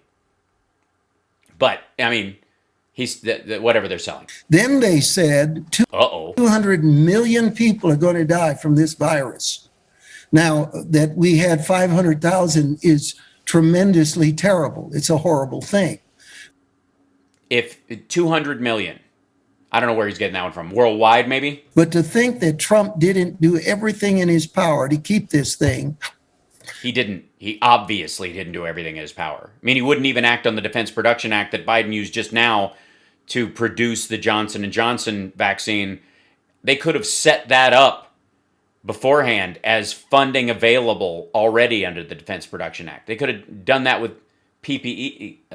From destroying us is an absolute disingenuous remark. And No, it's a solid remark. He absolutely didn't do everything within his power. The dude went golfing several times. I'll tell you what, I feel like I ought to say, Joe Biden said what? And Joe Biden said what? Tell him the truth. And I think that's the most appropriate reaction on Flashpoint that I could think of. Okay. All right. That's the best you got? Let me get Star Parker to weigh in. Yeah, let's get Star Parker in. We need somebody who is apparently, when you can't show up at a party, he does and just says you're twins. You heard the president's... Oh, that's Star Parker. I thought that the other dude was Star Parker. She looks like a Star Parker. He doesn't look like a Star Parker. He looks like Glenn Beck's after picture, which will never occur. Speech. Tell me your thoughts. I did. Well, it's unfortunate for Don't show the other guy drinking water. It's disgusting. We've all lost our appetite. the left, but fortunate for us President of the Center for Urban Renewal and Education, Star Parker. Okay. that they played their hand a long time ago and Yeah, we're all played out last year during Trump when we were just, Trump sucks. told us that they never let a crisis go to waste. That's how many times we're going to hear that shit? And this is a horrible crisis upon us. In fact, we know that in particular, 1 in 1,000 African Americans have lost their life. I personally know many that 1 in 500 have lost their life due to COVID. But I do have a deep belief in eternity. And I also believe Yeah, so they're not really dead.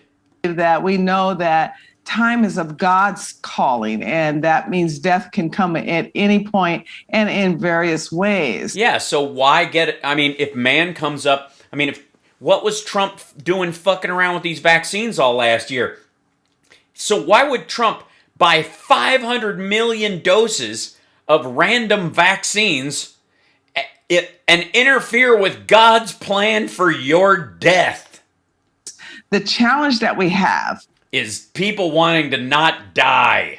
Is that people see the disingenuousness of this president, this new President Biden, because these are the same people that promote abortion, not just through life, but even after life, when the baby is in utero. What? We're killing ghost babies now?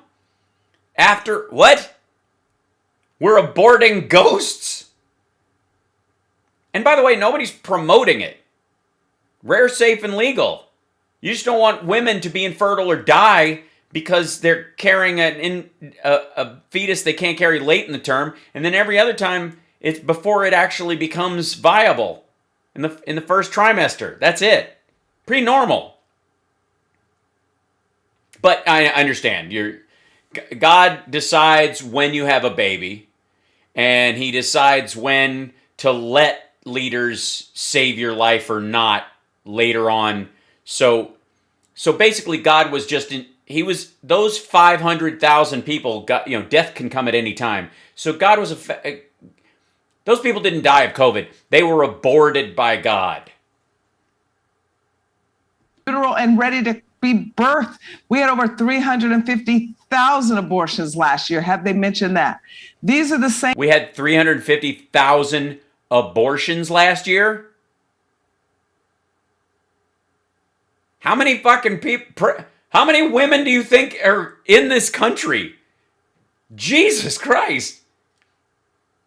350. What? Wait, did I hear that right? 300 in life. When the baby is in utero and ready to be birthed, we had over 350,000 abortions last year. Have they mentioned that?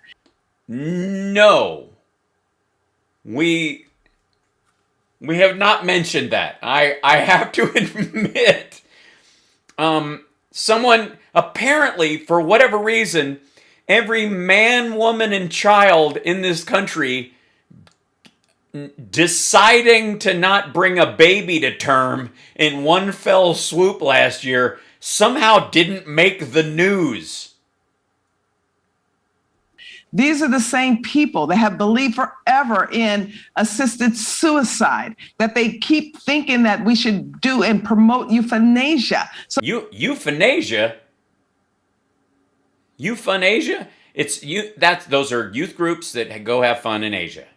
It's different than euthanasia, which is of course just youth going to Asia and standing around. So they've now pretend that they are concerned about the elderly, but there have been aggressive efforts in various states to try to force seniors to take their lives from themselves at the hand of a doctor because they're no longer useful. These are the same people that have convinced us that marriage and family are not important. So we end up... Sorry, are you talking about the Texas politicians who are like, these people are willing to die so that the economy can come back?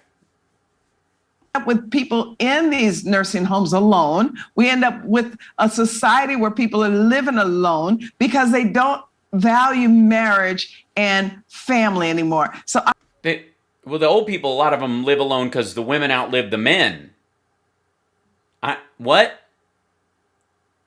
Obviously, they choose to live alone because, well, they didn't choose it. God chose for them by aborting their mate in the 92nd year of life. I can't get into this moment with the president, the new president, who's pretending that this is very sad in his heart and that we together are going to make it because of government. No, we're going to make it through this crisis like we always do because of God. We exercise our... Because God. And by God, I mean Donald Trump. Faith when it comes to deep sorrow, Jesus. Deep pain. And in fact, one of the theologians said really, really well, I think it was Meyer, that he who suffers most is capable of yielding most. So yeah, that's why Biden's kind of uniquely qualified for this moment in history as president because of the loss that he's experienced as a human being, why you can believe his empathy as opposed to the phony bullshit, tag team empathy of the Republican Party. Biden's actually been through what he's talking about recently. That's what we are supposed to do coming out of COVID, a year of COVID. We're not supposed to get into government is now going to take out of the coffers of American taxpayers. Who gives a shit, though? Give unto Caesar what is Caesar's. Those that didn't lose their jobs, $1.9 trillion to pay for these left-wing pet projects because they are taking advantage of a crisis that they themselves said they will never let go to waste.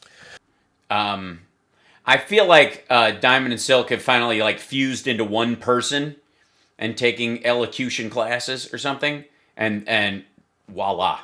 That's right. Greg, he made a point here. Yeah, he did make a point, which is unfortunate for you guys.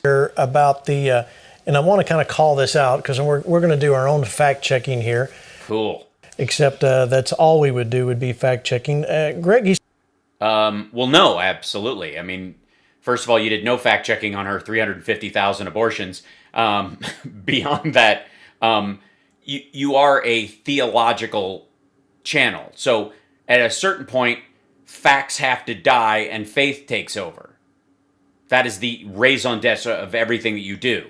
He said when this administration took over, 8% had received the vaccine. That's only part of the story, isn't it? 8% over 65, I think. Well, it just came out about that time. And I remember when he even said himself that there was no vaccine, but we have video of him taking the vaccine. I remember he meant vaccine strategy, but for him and the vice president both saying they wouldn't take the vaccine if it was the Donald Trump vaccine. And no, they said they would take it if the scientists said it was okay, not just on Trump's word. That's why you want, and they were reflecting how other people in the country were reacting to the, beg your pardon, I have to have my sound effect up, by the Operation Fart Steed. Captain's log. Aspect that a lot of people were reacting to negatively. So you got to go back. Mario brought it up just a moment ago. A year ago, we had just finished his impeachment. During his impeachment trial, he stopped flights from China. No, he didn't. No, he didn't. He stopped all people without relatives on non-resident visas coming to the country. And he didn't stop all flights that were carrying cargo that came and went multiple times, lots of times. He didn't stop private planes from China at all. How do you think some of the disease got to meat processing plants? Because part of his deal with China was for them to buy a shit ton of pork and beef. President Trump... Because 700 million of their pigs died because of a weird swine flu. Sped this vaccine process up. Now, listen, there are a lot of believers that don't want the vaccine. We did a story today on that on Victory News. Right. But I thought Trump was God's man. We don't tell you to don't take the vaccine. We'd get taken off the air. We just wink at it. Tell you to take the vaccine. You'll do what's in your heart to do and what the Lord tells you to do. But the facts concerning all of this, they were fuzzy at best.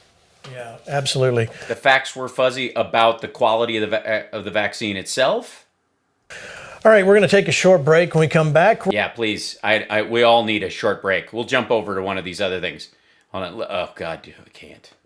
This is shorter. Let's visit Roseanne for a moment. I don't know what the fuck is going on, but she was missing for a little while. Then she did a shot of her feet, and then she was going to come out with some big proselytizing. She's wearing a lot of flair today. 2013, the Rhineland hypothesis and the Kanzerian hypothesis. Oh boy, this is going to be good. The Rhineland hypothesis. That he said that according to historical genetics, the Jews today, and this is from an Israeli geneticist. Oh boy. I'm concerned. Yeah, he is loud. Sorry. He said. What'd he say? Yikes. That 90% of the Jews today, their bloodline aren't Jewy enough, are insufficiently Jewy. Does not go back to Jerusalem. Oh. That doesn't sound Nazi-ish at all. He says the bloodline goes back to the Khazarian Empire in present-day Turkey, along with the Mongoloid Empire, from whence we received the Mongoloid Empire. The Turks and the Mongoloid Empire.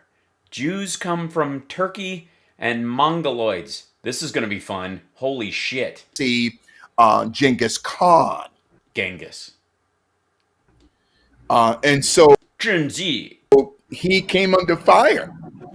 Well, sure. Yeah. I mean, I can understand how some people might be mildly miffed at the idea of being called phony Jews who are actually Turkish Mongoloids.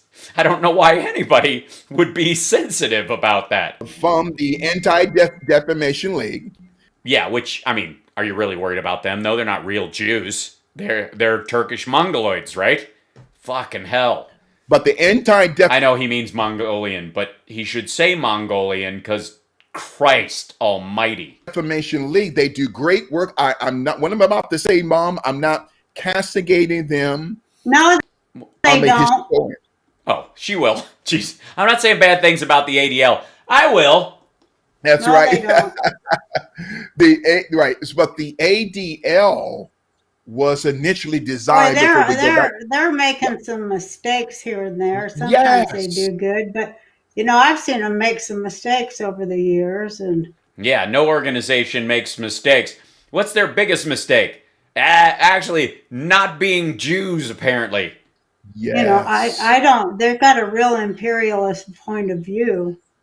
Yeah, the ADL, real warmongers over there at the Anti-Defamation League. They're imperialists.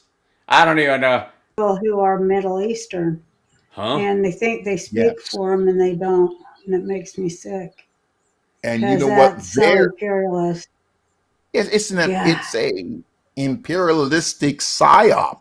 You see? Yeah. The ADL's an imperialistic psyop of Turkish Mongoloids. Holy shit. There was an attorney, before we get back to Unum Sanctum with the Vatican, I'm glad that we're talking about the ADL. Yeah, me too.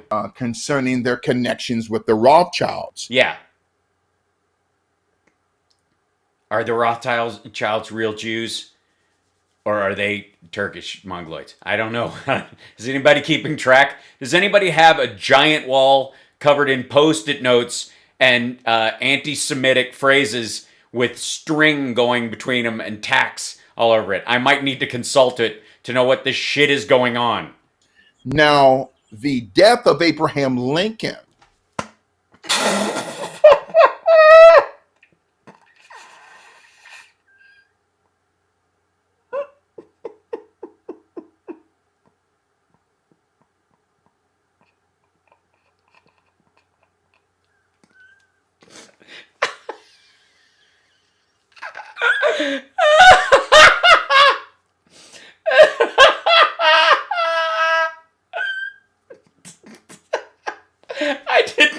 I did not expect that.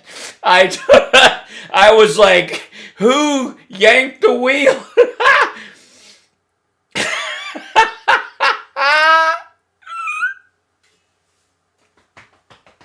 What are you talking about? What the hell? I mean, I thought we were in deep I thought we were in deep reads with Turkish Mongoloids and the ADL and the Rothschilds, but Christ, who yanks it over to the death of... Oh my God, are we going to feel it? If he says John Wilkes Jew, I'm going to fall off my stool. I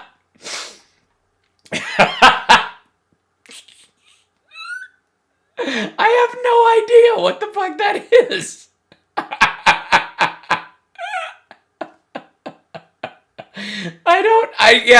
I have to say, I did not see that coming. Oh, shit. Yeah, you're going to need a reset after that.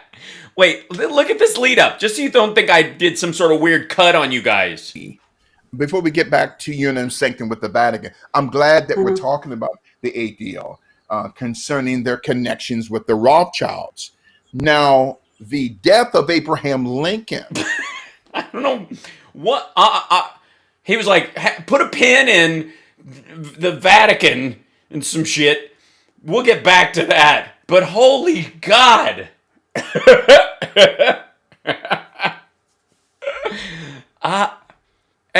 What's she gonna do? Was brought about by an attorney by the name of Simon Wolf, who was lead counsel for the Anti-Defamation League.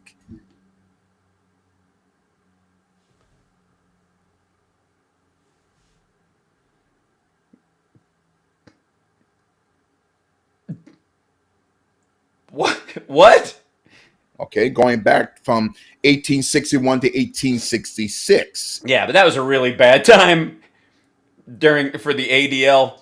So Simon Wolf was. No, I have to interrupt you because of, I have to say that many people say that Khazarian deal has been discredited. Yeah, I'm with Roseanne on this one. So I have to throw that in. Yeah, just throw it in there. I'll have that conversation in the future. Yeah, please dedicate a whole episode. I believe it's been somewhat discredited. Somewhat. But I think it has some points that need to. Yeah, they might be more Mongoloid than Turk or more Turk than Mongoloid. We'll have to figure it out or whatever. Again, I'm going to need to build an entire. I need 2 blackboards and Glenn Beck's chalk stat. Still be made. But it still goes back to the Bible for me to where it's like, well, do you believe that Abraham Lincoln is Jesus? I don't know where the fuck this is going. a tribe has the right to have control over its sacred burial grounds or not. Period. Period. Yeah. I think that's the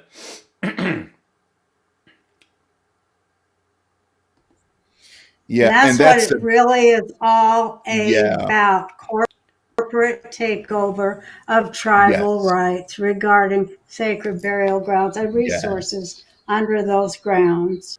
And resources. I see. So it's not so much the oil and rare earth minerals and shit like that. It only counts for rare earth minerals and oil that are under your old dead. And that's what it's all about versus totally. corporate gluttony. Yeah, totally. The corporate appetite for ancestral burial ground bones. I mean, they're not even interested in oil or rare earth minerals or gold or silver if there aren't dead people between them. And I mean, they just blow it off. Yes. And the thing is, what do you mean, yes? Don't just say yes, you dumb fuck. You can't just, this isn't improv. You can't just yes and what? That's the truth right there. So that's the truth. And the thing is, no, it isn't. It's ridiculous. Remember going back to So, by the way, what's the case, as much as I can figure it out right now, is what she's making is that the Jews that live in Israel right now aren't real Jews. They are a corporate version of Judaism that was incorporated in Turkey, according to her adopted son, by Mongoloids. And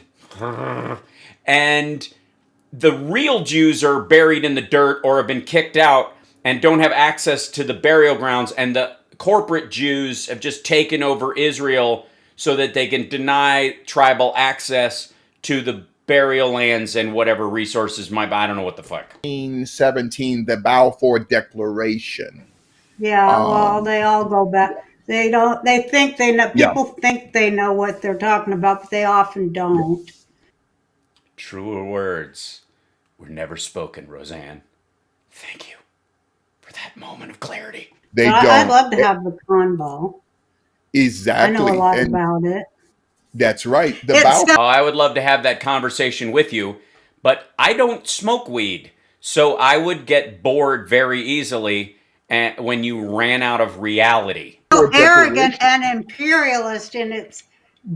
It is. God, it's just so arrogant. I mean, that they're dividing up Jewish people's sacred burial grounds amongst themselves, and then like saying, "Well, here's what we're going to, pony out for you." as we steal the rest of it for our empire.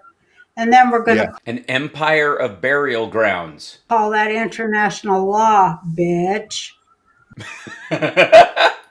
Yeah. I mean, the imperialist arrogance of it all. And yeah, especially when they drop bitch on the end of it. That's what they call law. Welcome. Thanks, Lil Paris. Their corporate law. Well, you know, they have aroused the upper courts.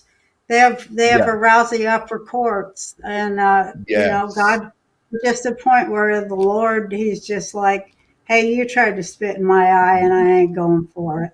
Yeah, that. By the way, this is somehow gets back to Trump being kicked out of office, and the Lord is mad because Trump was supposed to stay in, and now he's going to punish America, and because Biden's election was America spitting in God's eye.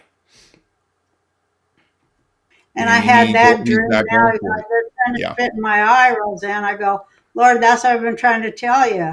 Yeah, God hasn't been listening. Like, God, look, they're going to spit in your eye again. He's like, nah. I said, I keep saying turn the other cheek, but there's a point. Hey, I'm out of cheeks, God. You got to deliver now, God. I'm out. I've turned the other cheek so many times. Now I'm out of cheeks. You've got to deliver. So now God is the one doing the slapping. Fucking hell. God, that's come on right. now. That is right. No, it isn't. Don't do this. This is supposed to be your adopted mom. God. Now, what the fuck are you doing, Bishop Larry? Right. It's time for you to deliver, Lord. Lord.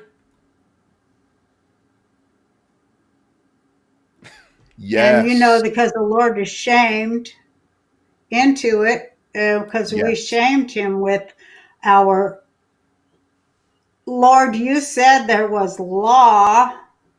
Yes. What? Now bring it. God was shamed into letting Trump not get elected. And now God said there was law, and now bring the law. What makes you think the law wasn't brought? Exactly. And he does, and I believe he is, and he will. Yeah, eventually, sure. That's called judgment. It is called judgment. It is totally called judgment. There's judgment. They said something about being judged, like judge not lest something. I don't know, some bullshit. Judgment. And God has anointed me. Anointed. And given me a global assignment, which is giving him a global, which very few people in the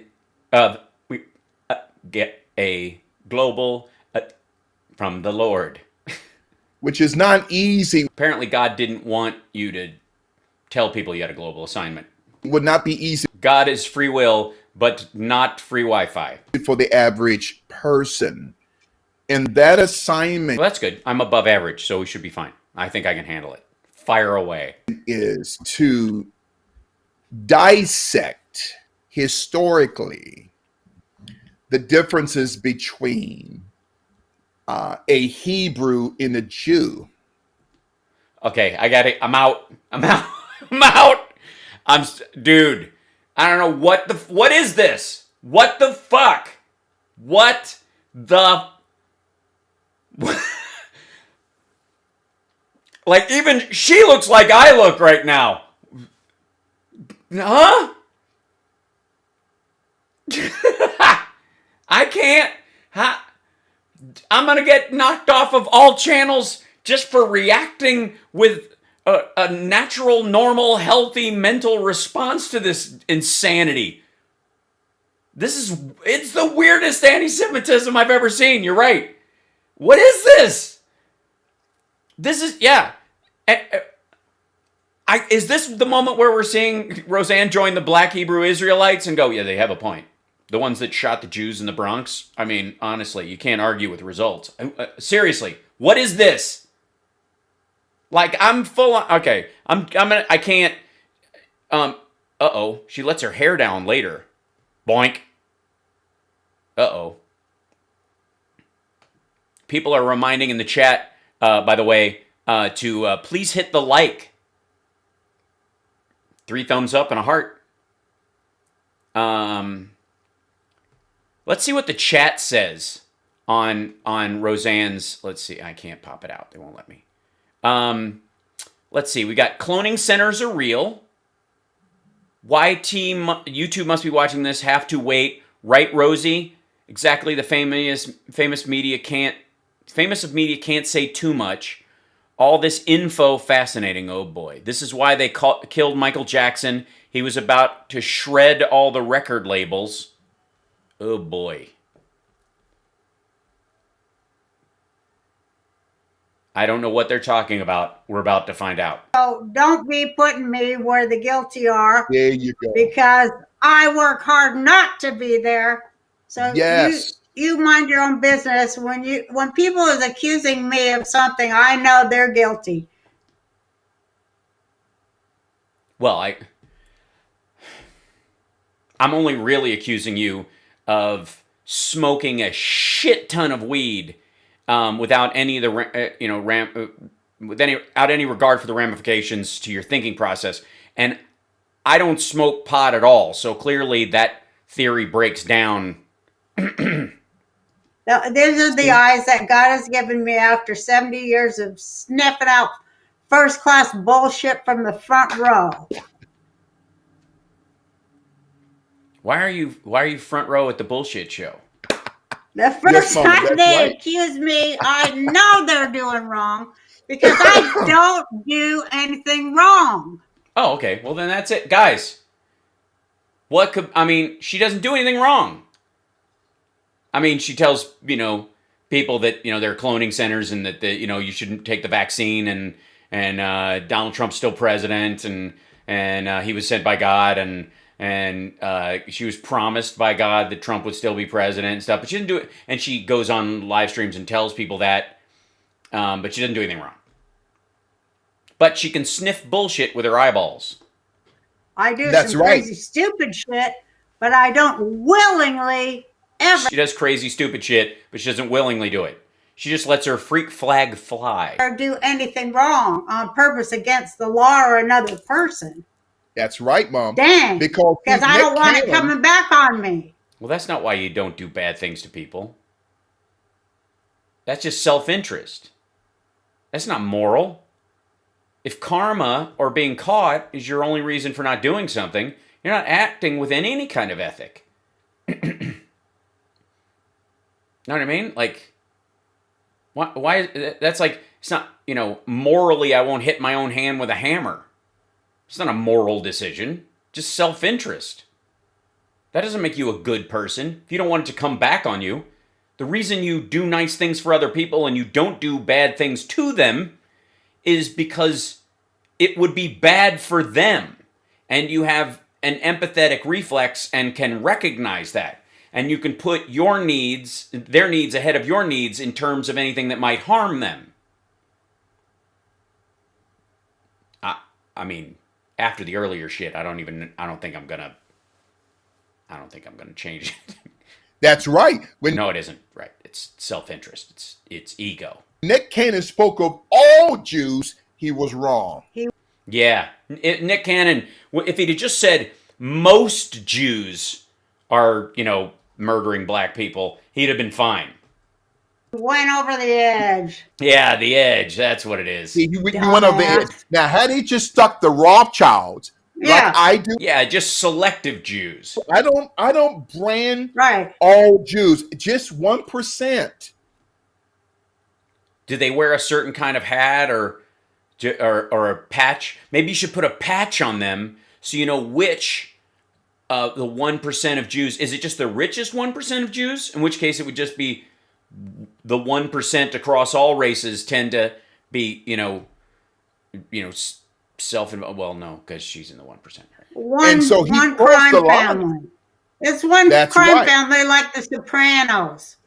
I mean, why did they never do a crime family show of Sopranos? And I took it to HBO. Why can't we do the Rothschild family like the Sopranos? Thank you. But because the Sopranos are fictional and the Rothschilds are a real family, and you have to accuse them of actually, if you're just going to say they're Jersey gangsters and make up stories about them, you'll get in a little legal hot water. A little bit.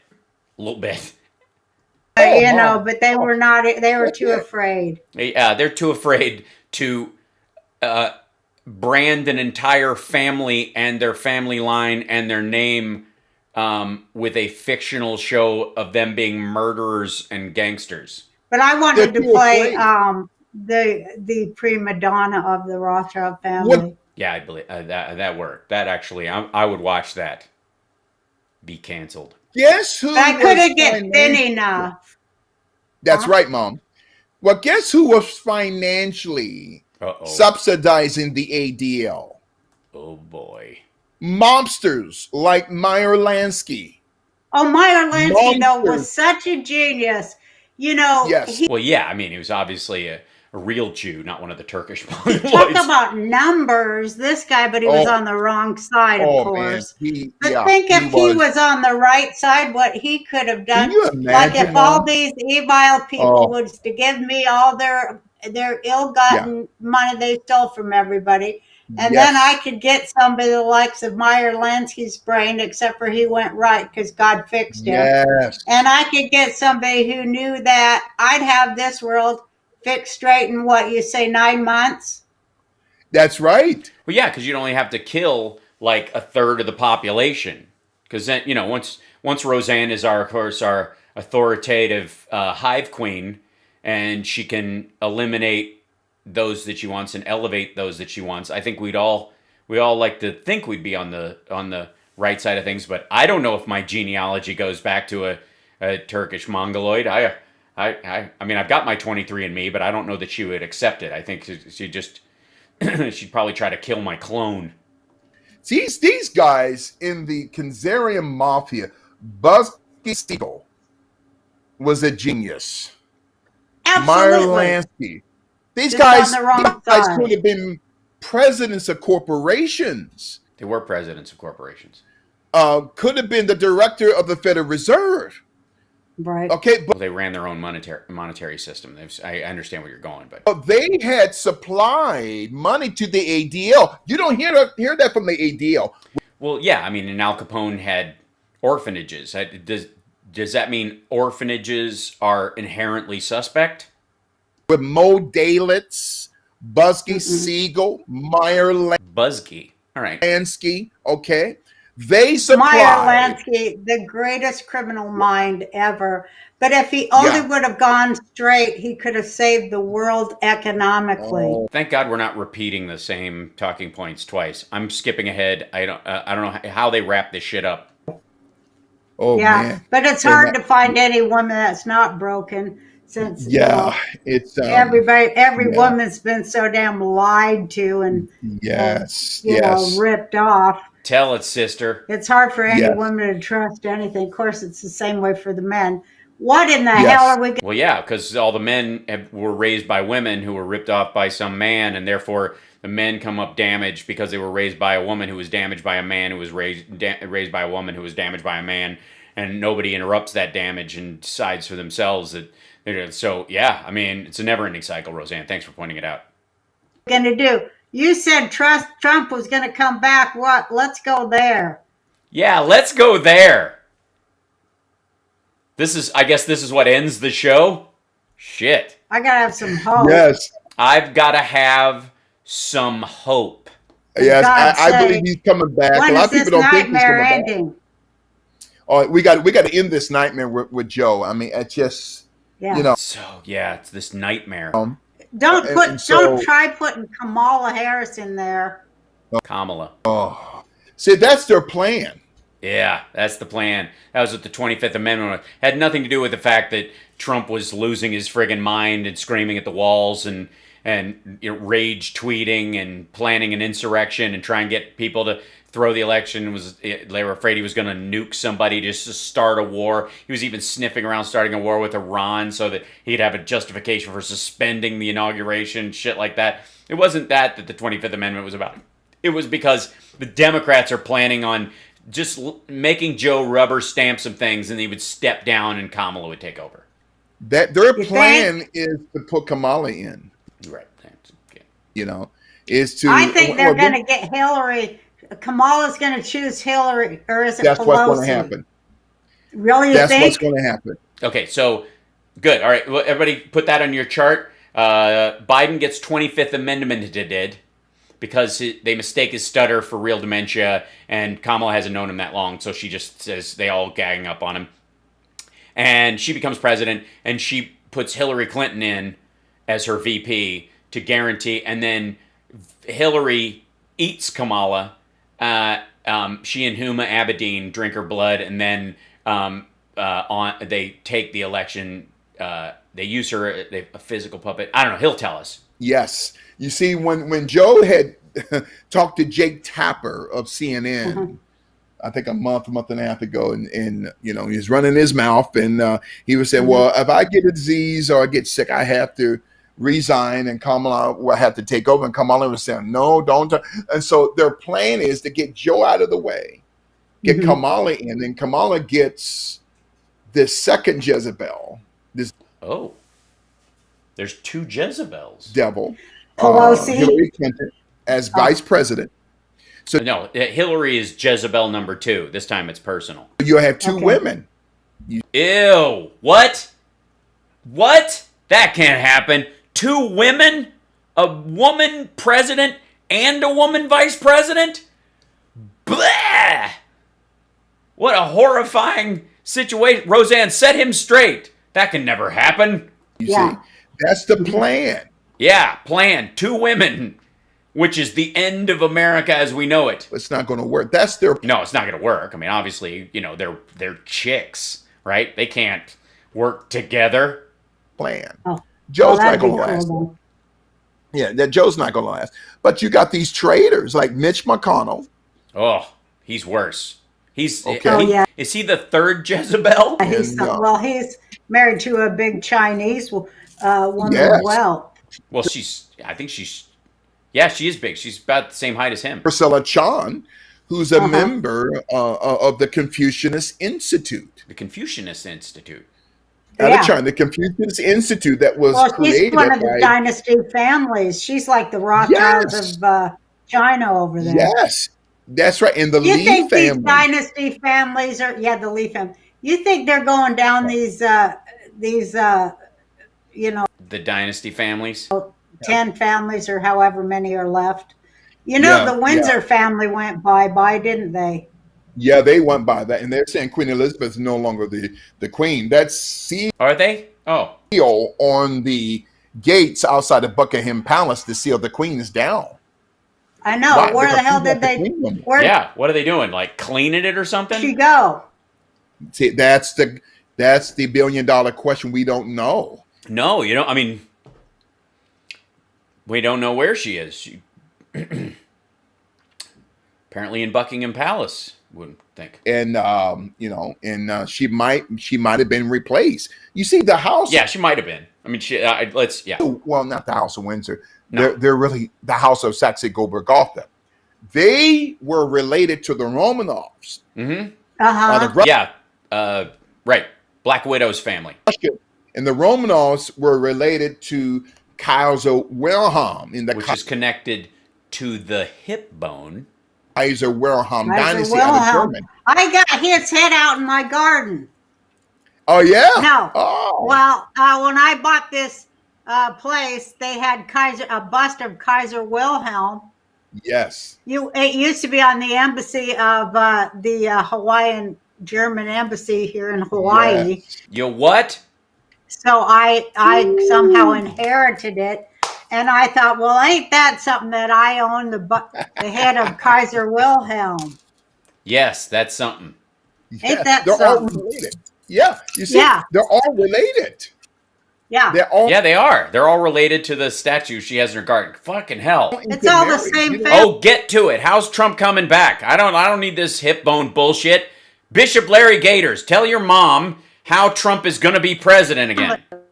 Nothing Wrap it up before she loses her signal because of space rays.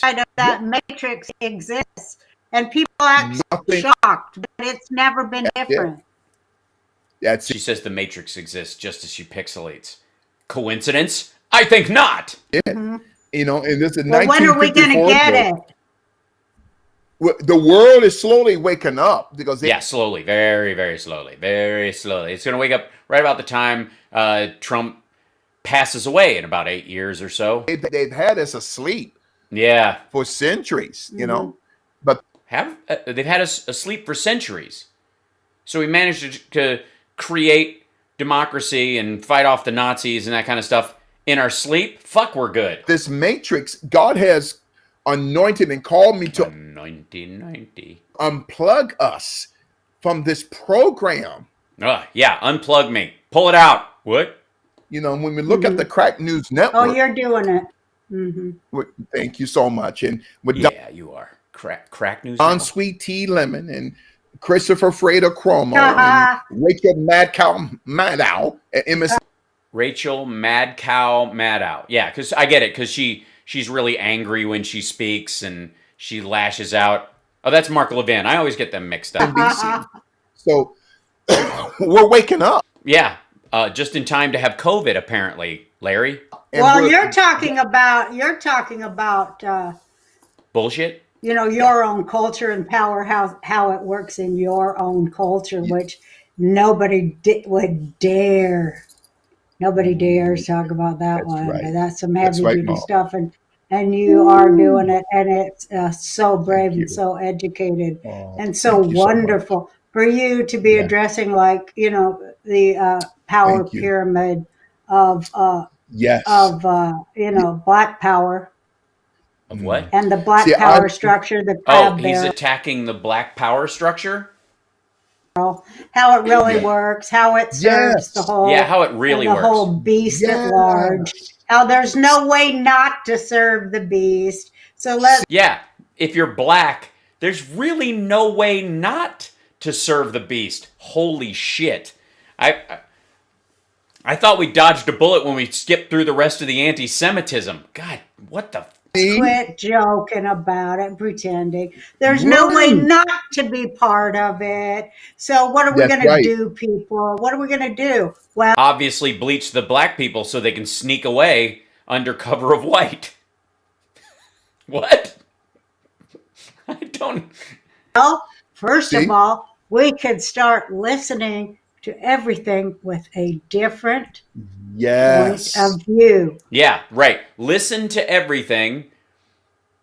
Just throw out reality and act like you don't know shit. You need to look at the world from the point of view of someone who was born yesterday. Look for the. Will I do a subathon someday? Sarah, I have never done one, and I only know kind of tangentially about it. I think that's a great idea. On your recommendation, I will do one at some point. Humor in it, because that's a big key. Yes. Look for the humor, right? Yeah. Look for the funny way of saying all Black people serve the beast. And the dogma. Yes. Let it go a little bit. Yeah. Let it go a little bit. Yeah. Get a catma instead. Yes. Or a ferretma. See, because you got this global crab barrel. Yeah, that's what it is. That's how I view it. Mm-hmm. We're at the bottom. Everybody's in there. It's full of crabs. It's just you have crabs. You have crabs on your bottom. I mean, this is really a conversation you should have with your mom, but not with everyone else watching. It's not Black anymore. It's all people of ethnicities. Yeah, it's not just Black crabs. But they're in this social crab system. Social clad system of social crab system? Yeah. And you got the crab barrel masters. That's right. Master of the crab barrel. That's how I view myself. Who own the barrel. Oh. They don't just control the barrel, they're the owner of the barrel. Rothschilds, Warburg, Oppenheimers. Sparks. So they choose you, like Barack Insane Obama. They choose Eric Holder. You don't have a nickname for Eric Holder? Eric Boulder but not older Holder? Eric over the shoulder boulder holder? No, nothing? Barack Insane Obama, you have that one, but you don't have... All right. If I was Eric Holder, I would be very upset. They choose Reverend Al Vitamin B Deficient Sharp. They choose Jesse Why is he vitamin B deficient? Jackson and LeBron James. LeBron definitely deserves a nickname. Now LeBron James is talking about he may not even take the vaccine. And so... Whoa. Because he's talking to his family. Because he doesn't trust... the World Health Organization. He doesn't trust Pfizer and all these other pharmaceutical companies. But they choose these men and women out of the crab barrel. I'm gonna go out on a limb and go, that's not the whole conversation, but we'll skip it for now. And if you say something that the Rothschilds don't like, or the synagogue of Satan, they put you back in the barrel. The synagogue of Satan will put you back in the crab barrel. And you won't be plucked out again. No, of course not. Mm-hmm. So they have to step on all the other crabs to climb out. Crab barrel supervisors. Yes, right. My question is, there dental though? I'm just looking at base pay because we'll talk about it later. Obviously, this is a question for HR. I shouldn't. I'm just saying, is there vice presidency of the crab barrel or? Oh, foremans. Okay. Foremans. There's a foreman. Okay, good. So it's a union shop. I'm very glad to know that the crab barrel in the synagogue of Satan that's run by the Rothschilds is at least a union shop. That's like Sharpton, like Jackson. Okay. Like George Foreman. Like Denzel Washington. But you have to... Oh, Denzel. Why does Denzel get a name drop? Mention, I love... Okay. Denzel. Oh, no, you can't. I do too. I just... But you can't go there with Denzel. I mean, largely because it's not true and he's actually not in that group at all. He and Morgan Freeman kind of cut their own path in a lot of ways. So, but never. These are the crab barrel masters have mastered the baiting the crabs. They got crabs while masturbating the crab. Oh, I don't buy the story. Manipulation of manipulating the pain in the historical trauma of a people who don't know who they are. Look at 50 Cent. 50 Cent came out in support of President Trump. Then this Kazarian whore comes out, Chelsea Handler. Kazarian whore, Chelsea Handler. Okay, cool. That's the response. That's what the devil sent to go after him. And she says, I'm going to put it back in its place. And then 50 Cent runs back to the plantation. Because of Chelsea Handler? She didn't have a show anymore. She is so controlled. Oh, she is. It's unbelievable.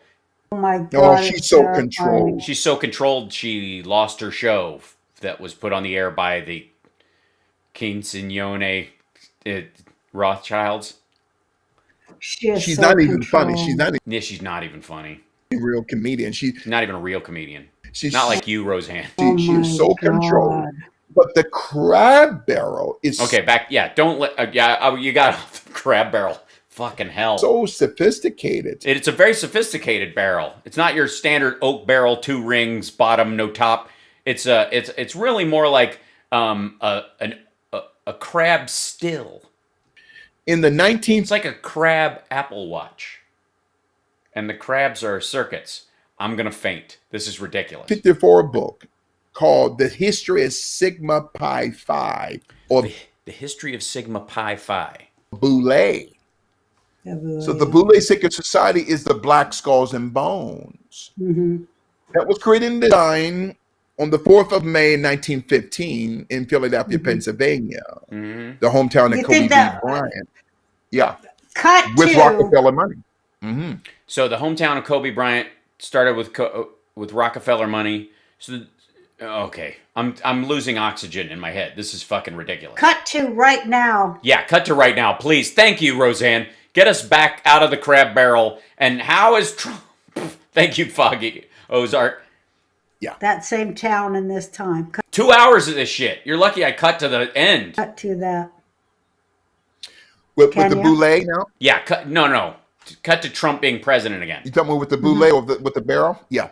The creme brulee. Just get to the creme of the brulee, where it's caramelized with sugar, and you just need a little spoon. I love creme brulee. Happening today with the Boule Sicker Society. Yeah. They are the gatekeepers. Who's the key master? Vince Clortho? We definitely have to get these two together. Of the Luciferian heptagon system. This Luciferian heptagon, the Luciferian hepcats. Okay. Yes, have some. 95% of your historically black colleges and universities are Rothschild's indoctrination centers for Marxist Luciferian heptocrats. Were not designed for white people. For the liberation of black people. No, I think they were designed for the education of black people. Liberation is kind of something beyond the legal ramifications. Obviously, no school provides legal rights to anyone. You could just educate. All right, never mind. Why am I trying to make sense of this? I'm Vince Clortho, Keymaster of Gozer, Volga Sildrada, Lord of the Sebalia. Are you the gatekeeper? All of the historically black colleges and universities were created with Khazarian money, Rothschilds. So, Jews, is anybody keeping track? Are the Rothschilds the fake Jews or the real Jews? So Turkish Mongoloids paid for all the black colleges in America, not to liberate them, but to do something else, like book shit. Fucking hell. And through the 5,000 Rosenwald scrolls. The Rosenwald scrolls. Oh, Screwly, you nut now. There was a man by the name of Julius Rosenwald. Of course, there has to be a Julius Rosenwald in here somewhere. One of the founders of the Sears Roebuck Company. Well, yeah, obviously not the Sears side. That's obviously witches. That 3 witch seers who shared one eyeball, and then Roebuck, who was, made his money in fish eggs. Sorry, it was terrible. So today, the Boule. Oh, good. Crab bucket. They have... Dude, you have real strong pulling this out of your ass energy right now. Like, right now, this looks like you're just going... They are the gatekeepers. Of the foreman, of the crab bucket masters, of the... How many titles do these assholes have?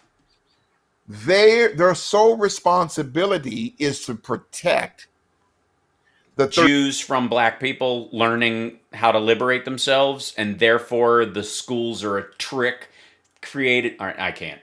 13 Illuminati families.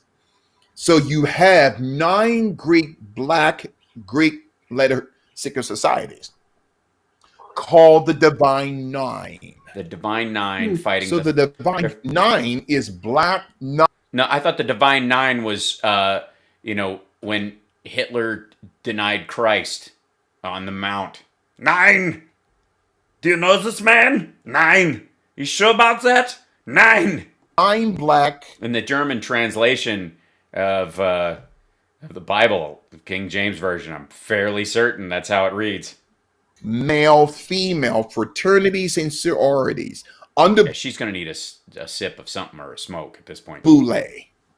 Somebody's walking in and going, "Are you still talking about this shit?" Boule Secret Society. Their assignment is protect the 9 families, with the remaining 4 of the 13 to protect the 9. Okay, so the remaining 4 of the 13 are to protect the 9, and 9 plus 4 is, oh my God, 13. So your black colleges and universities, when men and women graduate. Uh-oh. Kamala Harris graduated from one. I see where this is going. They don't go back to the communities. No. And help liberate them. The black college and university was solely designed to suck the smart black people out of the community and push them up into the upper echelons, unlike white colleges and universities where they were designed to suck the smart people out of those communities and make them stay in. Oh, shit. What? To protect the system. Yeah. That has enslaved them for 430 years. Oh, wait, 430? Oh, I guess it's since you've been talking. We've all aged 30 years. It's all such. Uh-oh, wait a minute. Oh, you know what? I'm getting a call right now. Jake says we got to end it.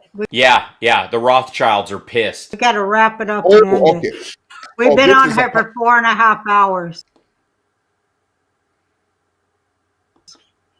We got to take it up again. Yeah. It was going so well. We got to do it again so we can continue it. Yeah, because there's so much left unsaid. Yes, let's do it again, Thank you. I Mom. love you. And I love you too, Mom. Let's keep it on. But you never told me how Trump was coming back. Yeah, that was in 4 hours. Somehow that detail's skipped out of the whole. I'm just saying. Well, he's coming back.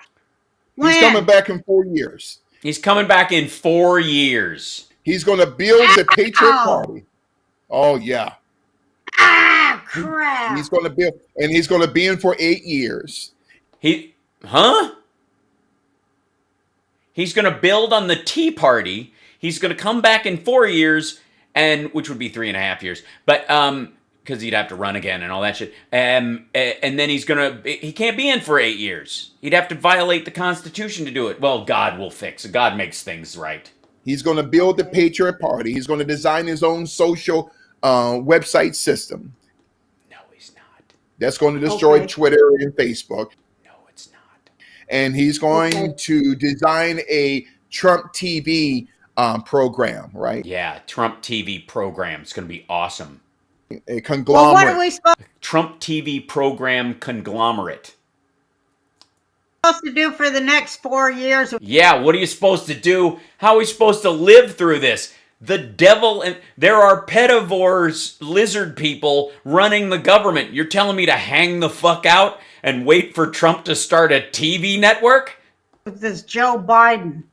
We have to organize. You have to organize. Yeah, that's true. Like, start with the dressers and the cabinets and the just hang up your outfit in the closet instead of on the door. I mean, I know it's Hawaii. Fuck me. Yes, we have to organize, and we have see. This is what these devils on the left have been doing. Yeah, we've been organizing because we obviously, the devil's in the details, I guess. Organizing. Yeah. So what we have to do is organize. And then expose the Biden administration heavily for the next 4 years. I'm calling. Yeah, just expose them. On all patriots. Yeah, call all patriots. This is after 4 hours of yanking your dick about Jews aren't real Jews and black people it's impossible to be black and not of the devil unless you're liberated by this kind of weird shit. But at the end, he's going to wrap up 4 hours of this fucking gibberish with calling all patriots. Well, guess what, Bishop? I am a patriot, like a genuine one. I fucking love this country. I'm proud of the fact, and I've said it before, I said it on Stuttering John's show, I I love that American will never show up on somebody's genealogy chart. Doesn't work that way. That's what makes this country amazing. Is because everybody that wants to participate in democracy, in us all collectively pushing for our unique moral and ethical values fused together to try and create the best outcome for everybody, is unique. To rebel? No, you're not gonna rebel. What do you mean rebel? She lives in Hawaii. You're in prison already, I guess. What background is this? That's right. Nobody's that's right. gonna do anything. Tell them, Roseanne. This is all bullshit. The right wing don't do nothing. They don't do schnothing. They don't do nothing. Hashtag schnothing. Because you got two heads of the same snake. That's right. The right wing and the left wing, two heads of the same snake. That's what it is, Mom. Yeah, so call all the patriots. Don't call all the patriots, because all these left-wing Antifa people will show up at your house because they're no different. Two heads of the same snake. Yeah. And, Okay. It's, Mom, I love you. Thank you so much. Yeah, it's amazing. We all learned so much, and no wonder you waited 4 hours to tell them. Fucking hell. Love you, and The we're whole going to be thing's reaching out to over. Jim to have you on. The whole thing is like this. Okay, it's all over. America ain't gonna do shit, obviously. Obviously. Okay. I don't know what in the hell. I'm gonna just start traveling. Spend all my money. Yeah, that's good. Just hit the road like Forrest Gump. Just start running. And you got Drink myself to death. Have a blast. No. God is in control, Mom, and no weapon that's formed against us shall prosper. Trump's coming back. No, he's not. He isn't. He's not going to run again. He's going to be a mess. He'll get worse. He's already grinding down. He's like fundamentally embarrassed that Biden beat him, and he'll stay that way. Well, I'm going to be having my conversation with the Lord tonight, whereas I say unto him as I do all the time on Friday nights, Lord, I've been waiting, but now come on, my patience is damn near worn thin. It's time for you to do what you do. Ooh. And I mean it.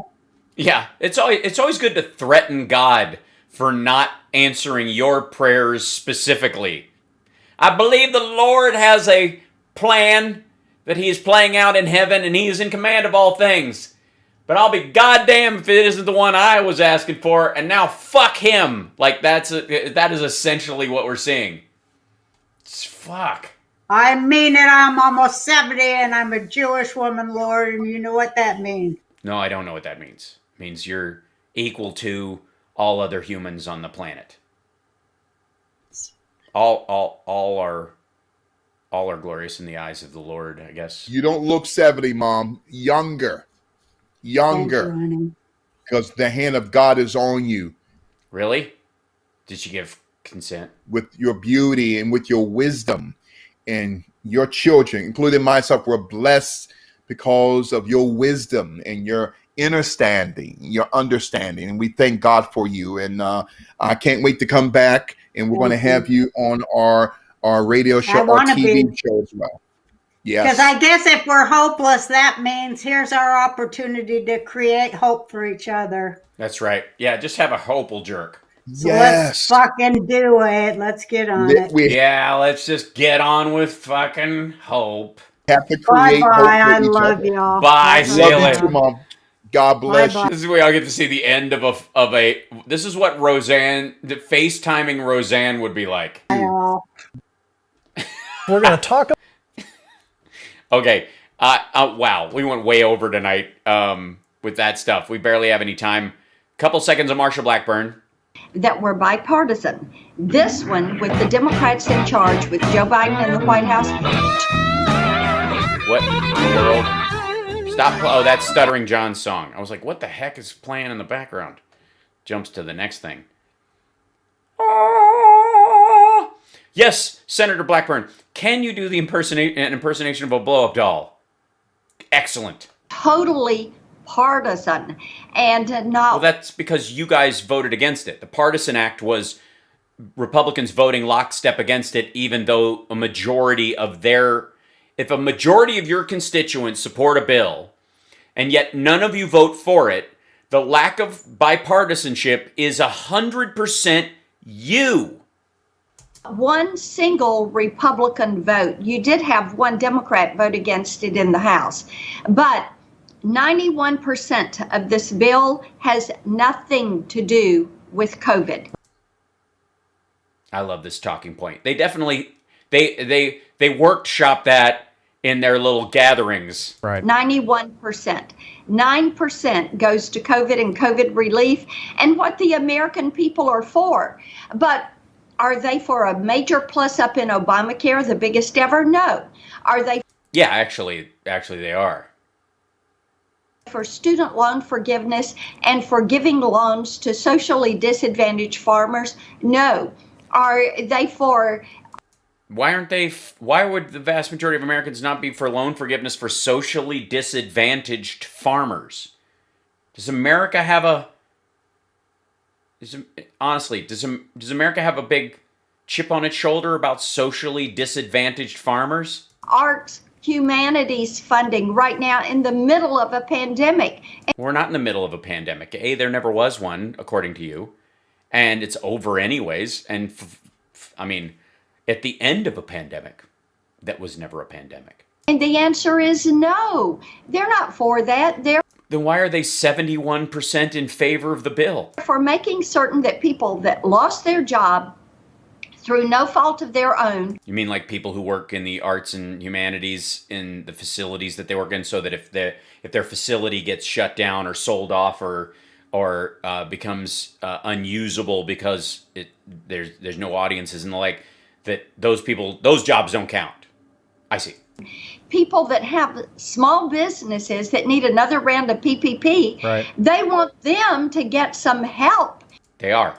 And they're stunned as they are finding out what all is in this bill. Yeah, but if they want that part of it, but you guys don't have control of the Senate or the House, but they want that PPP. They want that PPP extension. Then why wouldn't you vote for the parts that they want with, letting people know you voted for the bill because of what it would do, but you vote against your conscience is against the other things, but the good outweighs the bad, and you'll fight if you were allowed to take over. You wouldn't have to sit through this stuff, but we want this to go to the people. It's because they had enough votes to pass it. They didn't need you, so you could all make a protest vote. So little goes towards schools, so little goes towards vaccinating Americans. Right. People are going to get one-time checks, but so are prisoners, and it's just the bill is a total debacle. And I think. Yeah, but I know she didn't mention the extension of UI or the landlord support or the renter support or the mortgage support. I think the fact that it's not bipartisan, like that bill we saw. Well, it's not bipartisan because they all laid back and didn't do anything because they didn't have to. It was going to pass with all Democratic votes so they could all make puffery out of it. A year ago, a bill of this consequence, that is screw people too. Excellent audio girl, Jen. Shocking, and that should get the attention of the American people. And yeah, nobody's paying attention to your show except me because I think it's funny. Fortunately, it doesn't seem to because they're so excited about these $1,400 one-time payments. No, they're also the UI extension and the benefits to the cities that they're in so that they don't lose firemen and police. And you guys aren't for defunding the police, are you? Because technically speaking, that bailout for cities, that pays police salaries. I want to talk about but you know what? Yes, prisoners get the payment only if they were recently incarcerated. They will get out soon. So if let's say you go to jail for passing a bad check and you're in prison, you got 9 months or something like that. You have family on the outside, you got a kid, you're going to serve your time while you're in there. You'll get it. If you file taxes or you filed taxes last year, you'll get a check. That's what the last one did. That's what the last two COVID relief bills, which she voted for, they did the same thing. They get those checks. Yeah. And then they start to hear from their local and state elected officials, oh, if we take this money, we can't cut taxes. We are not allowed to cut taxes through 2024. They're going to say, hey, wait a minute. Why? The reason you're not allowed to cut taxes through 2024, it's because there's no way you're going to have a 60-vote majority on your own or control of the Senate with the VP, if you have a 50-50 in the Senate where Kamala Harris is going to vote for your tax cut. That's the federal government coming in and micromanaging my city council, my county commission, my state legislature. By funding it. You can't cut taxes because if we give you $10 billion to fix your fucking city, you can't just use that $10 billion to cut taxes during the time you have to spend that money just to give $10 billion of federal tax dollars to your richest constituents. That's what that's about. What are you talking about? You can cut taxes as soon as you spend every last dime of that where it's supposed to go. You know what? That's exactly right. They're trying to control how local governments work. Dun, dun, dun. They're trying to control you by giving you money that you don't have to take. Don't take it. Don't take it. You think the big cities, are taking this money and they don't need it? If your cities are fine, you're going to open up and everything's fine, don't take the money. Does not affect your ability for taxes at all. If your state just refuse it through this bill. You don't believe it's money that needs to be spent. You don't believe that your state needs it. You managed great. Tennessee kicked ass. You don't need that money to help your city and your cities and states. Your federal deficit or your federal budget, or Nashville, Memphis, Knoxville, any of the major urban areas and cityscapes of Tennessee. You don't need it. Don't take it. Then you can cut taxes all you fucking want. All for $1,400. The president, when he campaigned, promised $2,000. Yeah, and 600 went out. 14 plus 600. He didn't promise 2,600, dickhead. So this $600 less than he promised. By the way, this asshole was complaining that the $1,400 is too much. I want to talk about the situation in China, the genocide, the Uyghur Muslims. We've talked about this quite a bit. We had a Uyghur Muslim prisoner turned activist. His name is Tahir Iman. He was on our program earlier this week. Yeah, you guys totally care. Described exactly what it was like. What's a Uyghur? Oh, they're Muslims. Mm-hmm. I'm sure Newsmax is very sympathetic to the smaller communities of Muslims who are being acted. I mean, I can't imagine how many Yemenis they want to be able to come to the United States and escape persecution. Like living and being detained in one of these internment camps. Take a listen. We had to work 14 hours a day and forced to learn the political indoctrination for 2 hours a day. That was most humiliating and horrible experience of my lifetime. People are being tortured and the women are being faced to rape and forced sterilization and forceful abortions, even the organ harvesting. So I think, I believe. Yes, it's awful. This is much more worse than. So you think it's a good idea that Biden met with the Quad today in a way to control China? What I have experienced almost 15 years ago.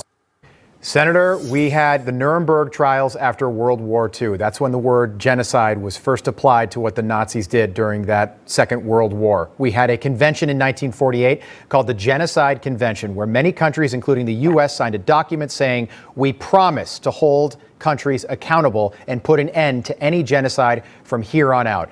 Our Secretary of State, Anthony Blinken, is going to meet with his Chinese counterparts in Alaska very soon.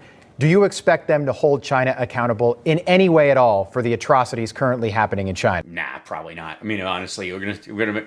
I think isn't Hunter Biden the ambassador to China now, and we're just gonna just give them whatever we want or whatever. I think they move in next Wednesday, don't they? Don't the Chinese move in and they got to paint the White House red and put a big yellow? Isn't that right? Every nation should join us. We should lead the way in holding China accountable. I got. I mean, before I.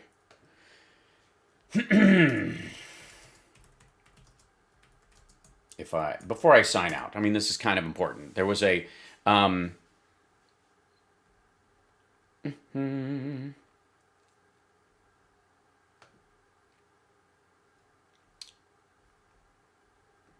There was a story today that I don't know that it got enough attention. I'm certain that Newsmax, Fox, and OAN and Right Side aren't going to cover it, but it's kind of a crucial one. Oh yeah, that. Biden meets with Quad leaders as U.S. allies step up efforts to counter China. The group, which also includes India, Japan, and Australia, held its first leader summit virtually due to coronavirus restrictions. Is the Quad new?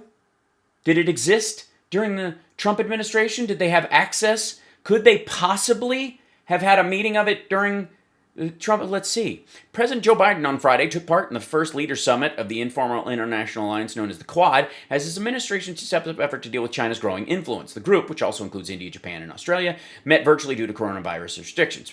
Biden began the summit meeting by emphasizing the need for a free and open Indo-Pacific region.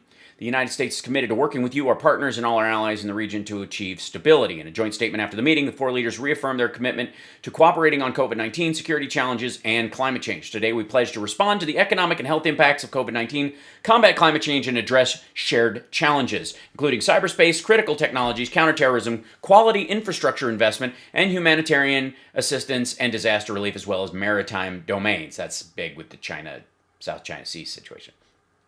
The leaders also reinstated their commitment to denuclearizing North Korea and agreed that their nations would establish a vaccine expert working group to help with COVID-19 distribution, among other things. The four countries, they've said, I don't know why that says counties. That's adorable. All of a sudden, they all just kissing cousins. The four counties made a commitment Friday to deliver up to 1 billion doses of COVID-19 vaccine to the Association of Southeast Asian Nations and Indo-Pacific Countries by the end of 2022, using Indian manufacturing, U.S. and Japanese funding, and Australian logistics, National Security Advisor Jake Sullivan told reporters at a White House briefing. Each country has also been at pains to make clear they're not an anti-Beijing club. It was established not to counter one single threat or to focus on one single issue, State Department Ned Price told reporters on Thursday, but to showcase what democracies can deliver together, both for our own populations and for the broader world. Doesn't quite make sense to, at the chessboard, start yelling, I'm going to move my bishop because my friend told me what your next move will be. Or, I like playing poker with my cards facing out. It's way more fun that way. It's a group of countries all concerned about China and all trying to hold the line for an open, democratic, non-Chinese way forward. Author and China analyst Bill Hayton told NBC News. However, he added that the Quad is not a formal alliance in the same way as NATO and thus carries no strict duty to defend one another. That's coming. Representatives for the four members of the Quadrilateral Security Dialogue met sporadically after it was formally established in 2007.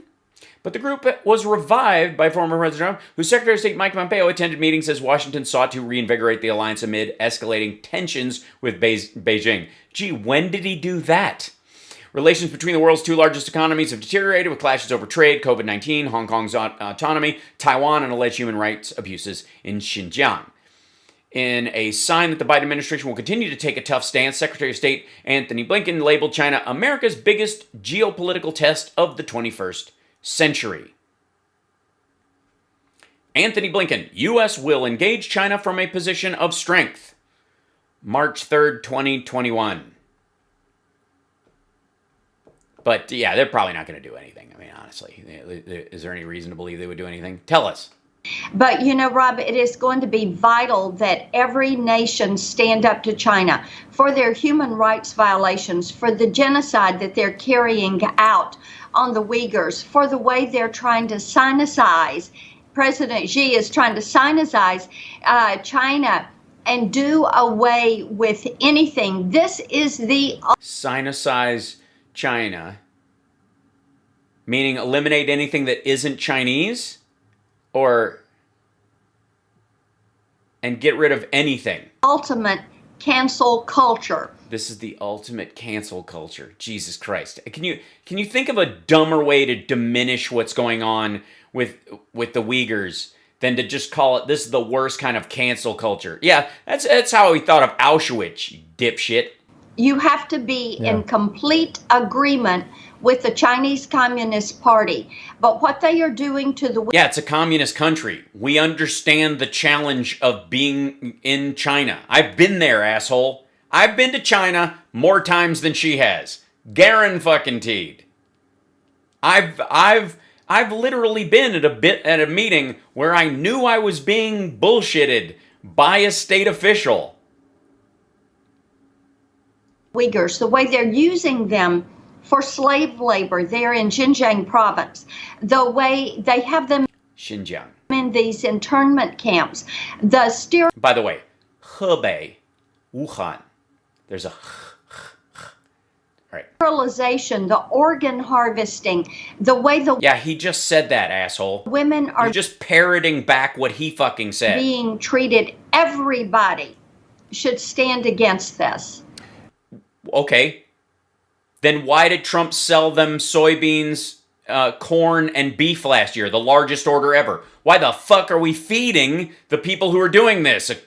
Why was Trump, touting his phase one of 4 phases, 3 of which never happened and 1 that never met its goal, his entire presidency, while this shit was going on? You didn't give a rat's ass. And 10 months from now, February 2022, we will have the beginning of the Olympic Games in Beijing. Right now, those are still on schedule. The train's still moving down the tracks with the Olympics. Why haven't we boycotted the 2022 Winter Games, and why haven't more countries jumped on that as well?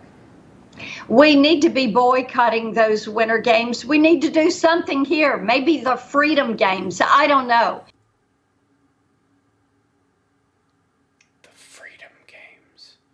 Will there be freedom fries? But we should not aid China in their push to become globally dominant. Well, no, that wouldn't push them to... All right. This is engagement versus disengagement.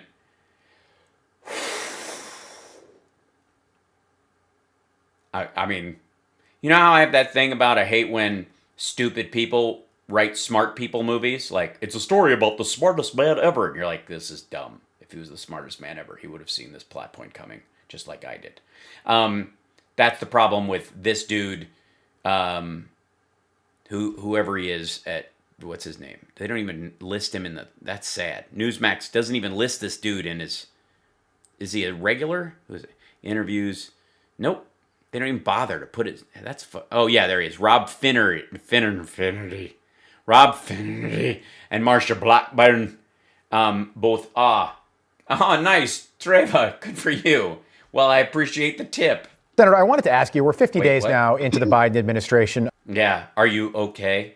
Do you need a whoopee? It feels like 50 years in Doesn't it? It really does. It feels like he's accomplished 50 years worth of good in 50 days. Respects.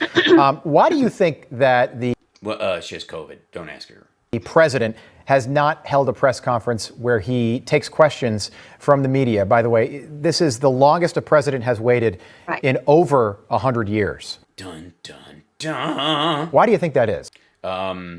Because they've got 4 major bills they're bringing to the floor. He was on the phone negotiating for the COVID relief package and trying to get it passed from the day he got in office. They're coordinating daily on ramping up vaccine production and administration. It's almost like we're in a fucking emergency. I think that they have wanted... Yeah, I mean, she's got plenty of time to just talk on Newsmax anytime she wants. ...to keep him from answering questions because they feel like he gets off script. And you're beginning to hear some things out of the Biden White House that they... Are you? They need to control what he says. They don't want him to start talking about the good old days or when things worked in a bipartisan manner. What? That's all he talks about, asshole. Because it is the team around Joe Biden that is running the show, not Joe Biden. Yeah, totally. These are all Kamala bills. Are there concerns about his health? Is that something that's being taken seriously by your colleagues in the Senate? Everyone wishes the best for our nation, and they wish the best for President Biden. I don't have any insights into his health. Okay. Uh-huh.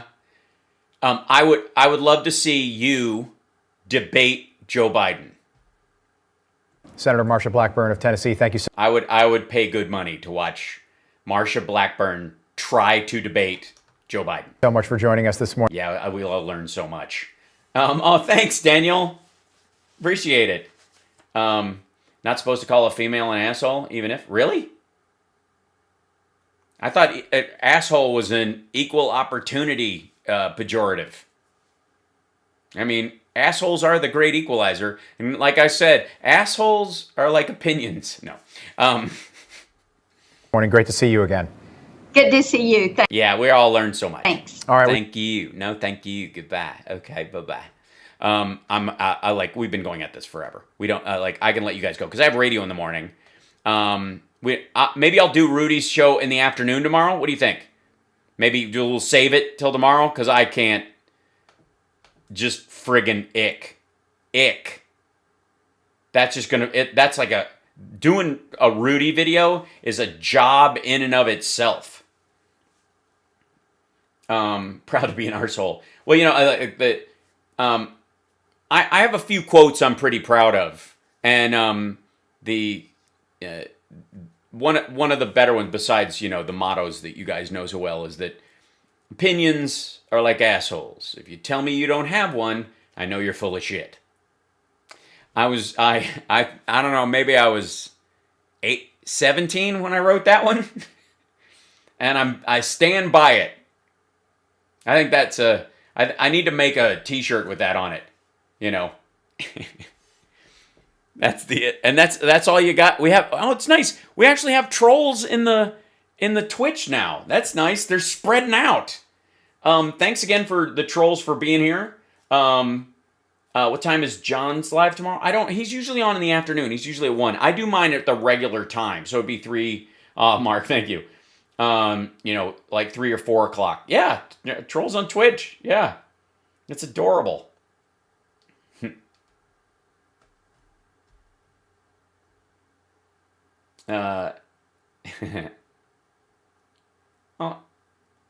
Yeah, the opinions are like assholes. Everybody has one. That's the standard. The other one was one I wrote. That I was very proud of. So, yeah, you'd buy that shirt? Excellent. I'll make one. I need to make a Motang Clan shirt too. Yeah, hail to the trolls. Thank you. By the way, don't forget to subscribe. If you haven't subscribed on Twitch and you're on there lately, you have to re-up your subscription. So I would appreciate if you did that. And if you can, if you can afford to gift subscriptions over there, it's a great way to help out other people to kind of contribute. That gives them access to the emotes and all that kind of stuff, so they can have that kind of fun. And then, of course, there's memberships on YouTube now, which is cool. And then, like I showed the other day, the patches finally arrived. So they won't go out next week because it's spring break, and I will be with my family. I will be doing a modified version of the show next week. Timings will vary. If something happens, big in the news, I will go on at my regular time and make it happen. But since I'm hanging out it's the first time my kid gets to see his grandparents, it might be actually a good excuse for them to have, kid time while I'm working. So it may work out very well, but I'm just letting you know it may be a little more flexible next week. And then the week after, I'll be able to start mailing stuff out and all that kind of stuff. So we'll figure it out.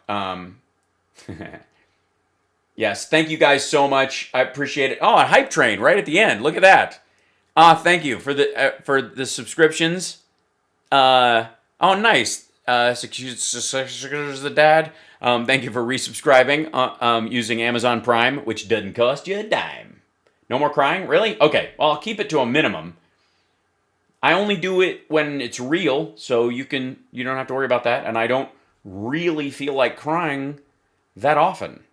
More out of joy. And I have, you guys want to know, well, I'll tell you later. I'll do that next time. You guys, that'll turn into another, my Midwestern goodbyes are bad enough. It's too much. But regardless, I adore you guys. I look forward to seeing you tomorrow for the radio show, 9 to 11 a.m. Pacific time, regular call-in, all that kind of stuff, and on WCPT. And then later on tomorrow afternoon, I'll hop on, and if I feel like, if there's something besides Rudy to do, I'll do that. But if we don't have something, I'll just hang out and do that, and you guys can be here or not, because it's a Saturday, and that's always the optional one. But thanks, Ali Osher. Hype train number 2. Look at that. Is that a level 2 hype train already? Oh my gosh.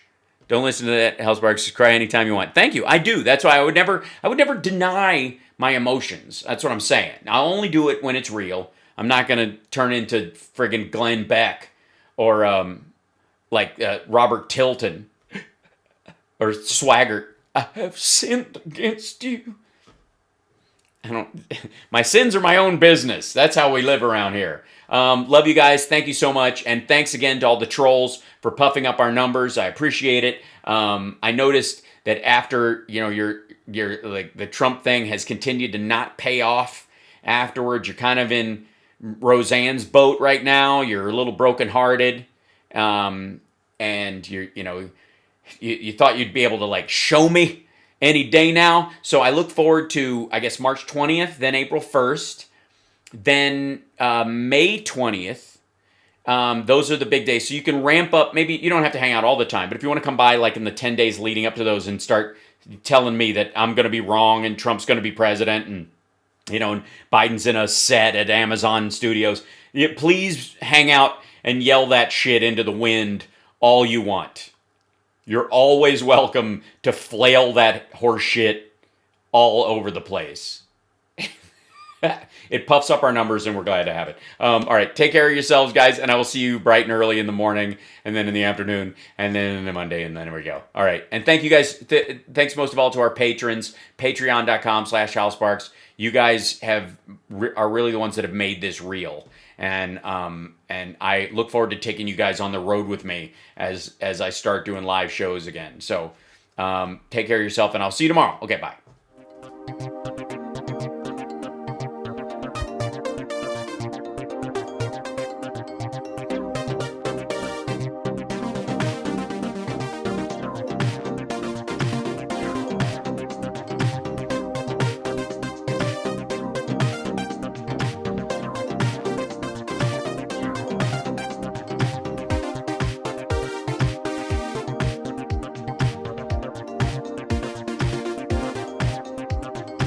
Transvestites. Q-snatch. The biggest loser is the state with the shortest stick. Wow.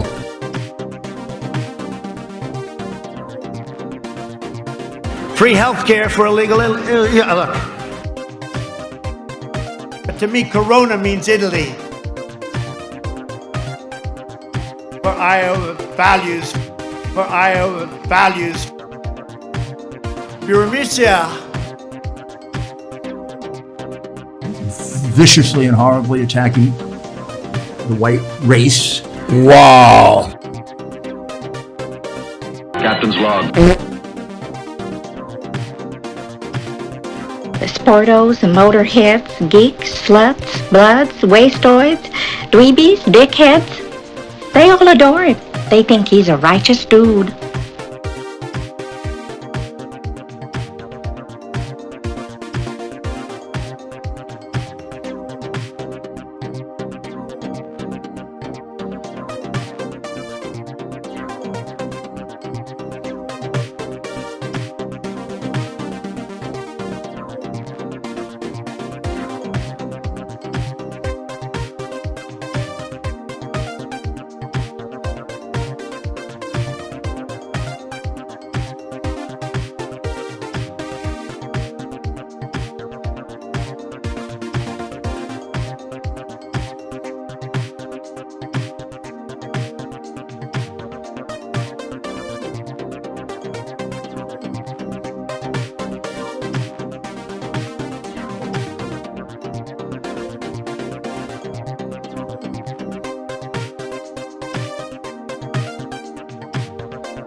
Man, I'm tired of being right.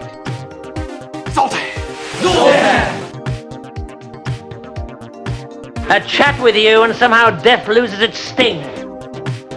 I was thinking of the immortal words of Socrates, who said, I drank what? People coming over with bags of soup, big bags of soup.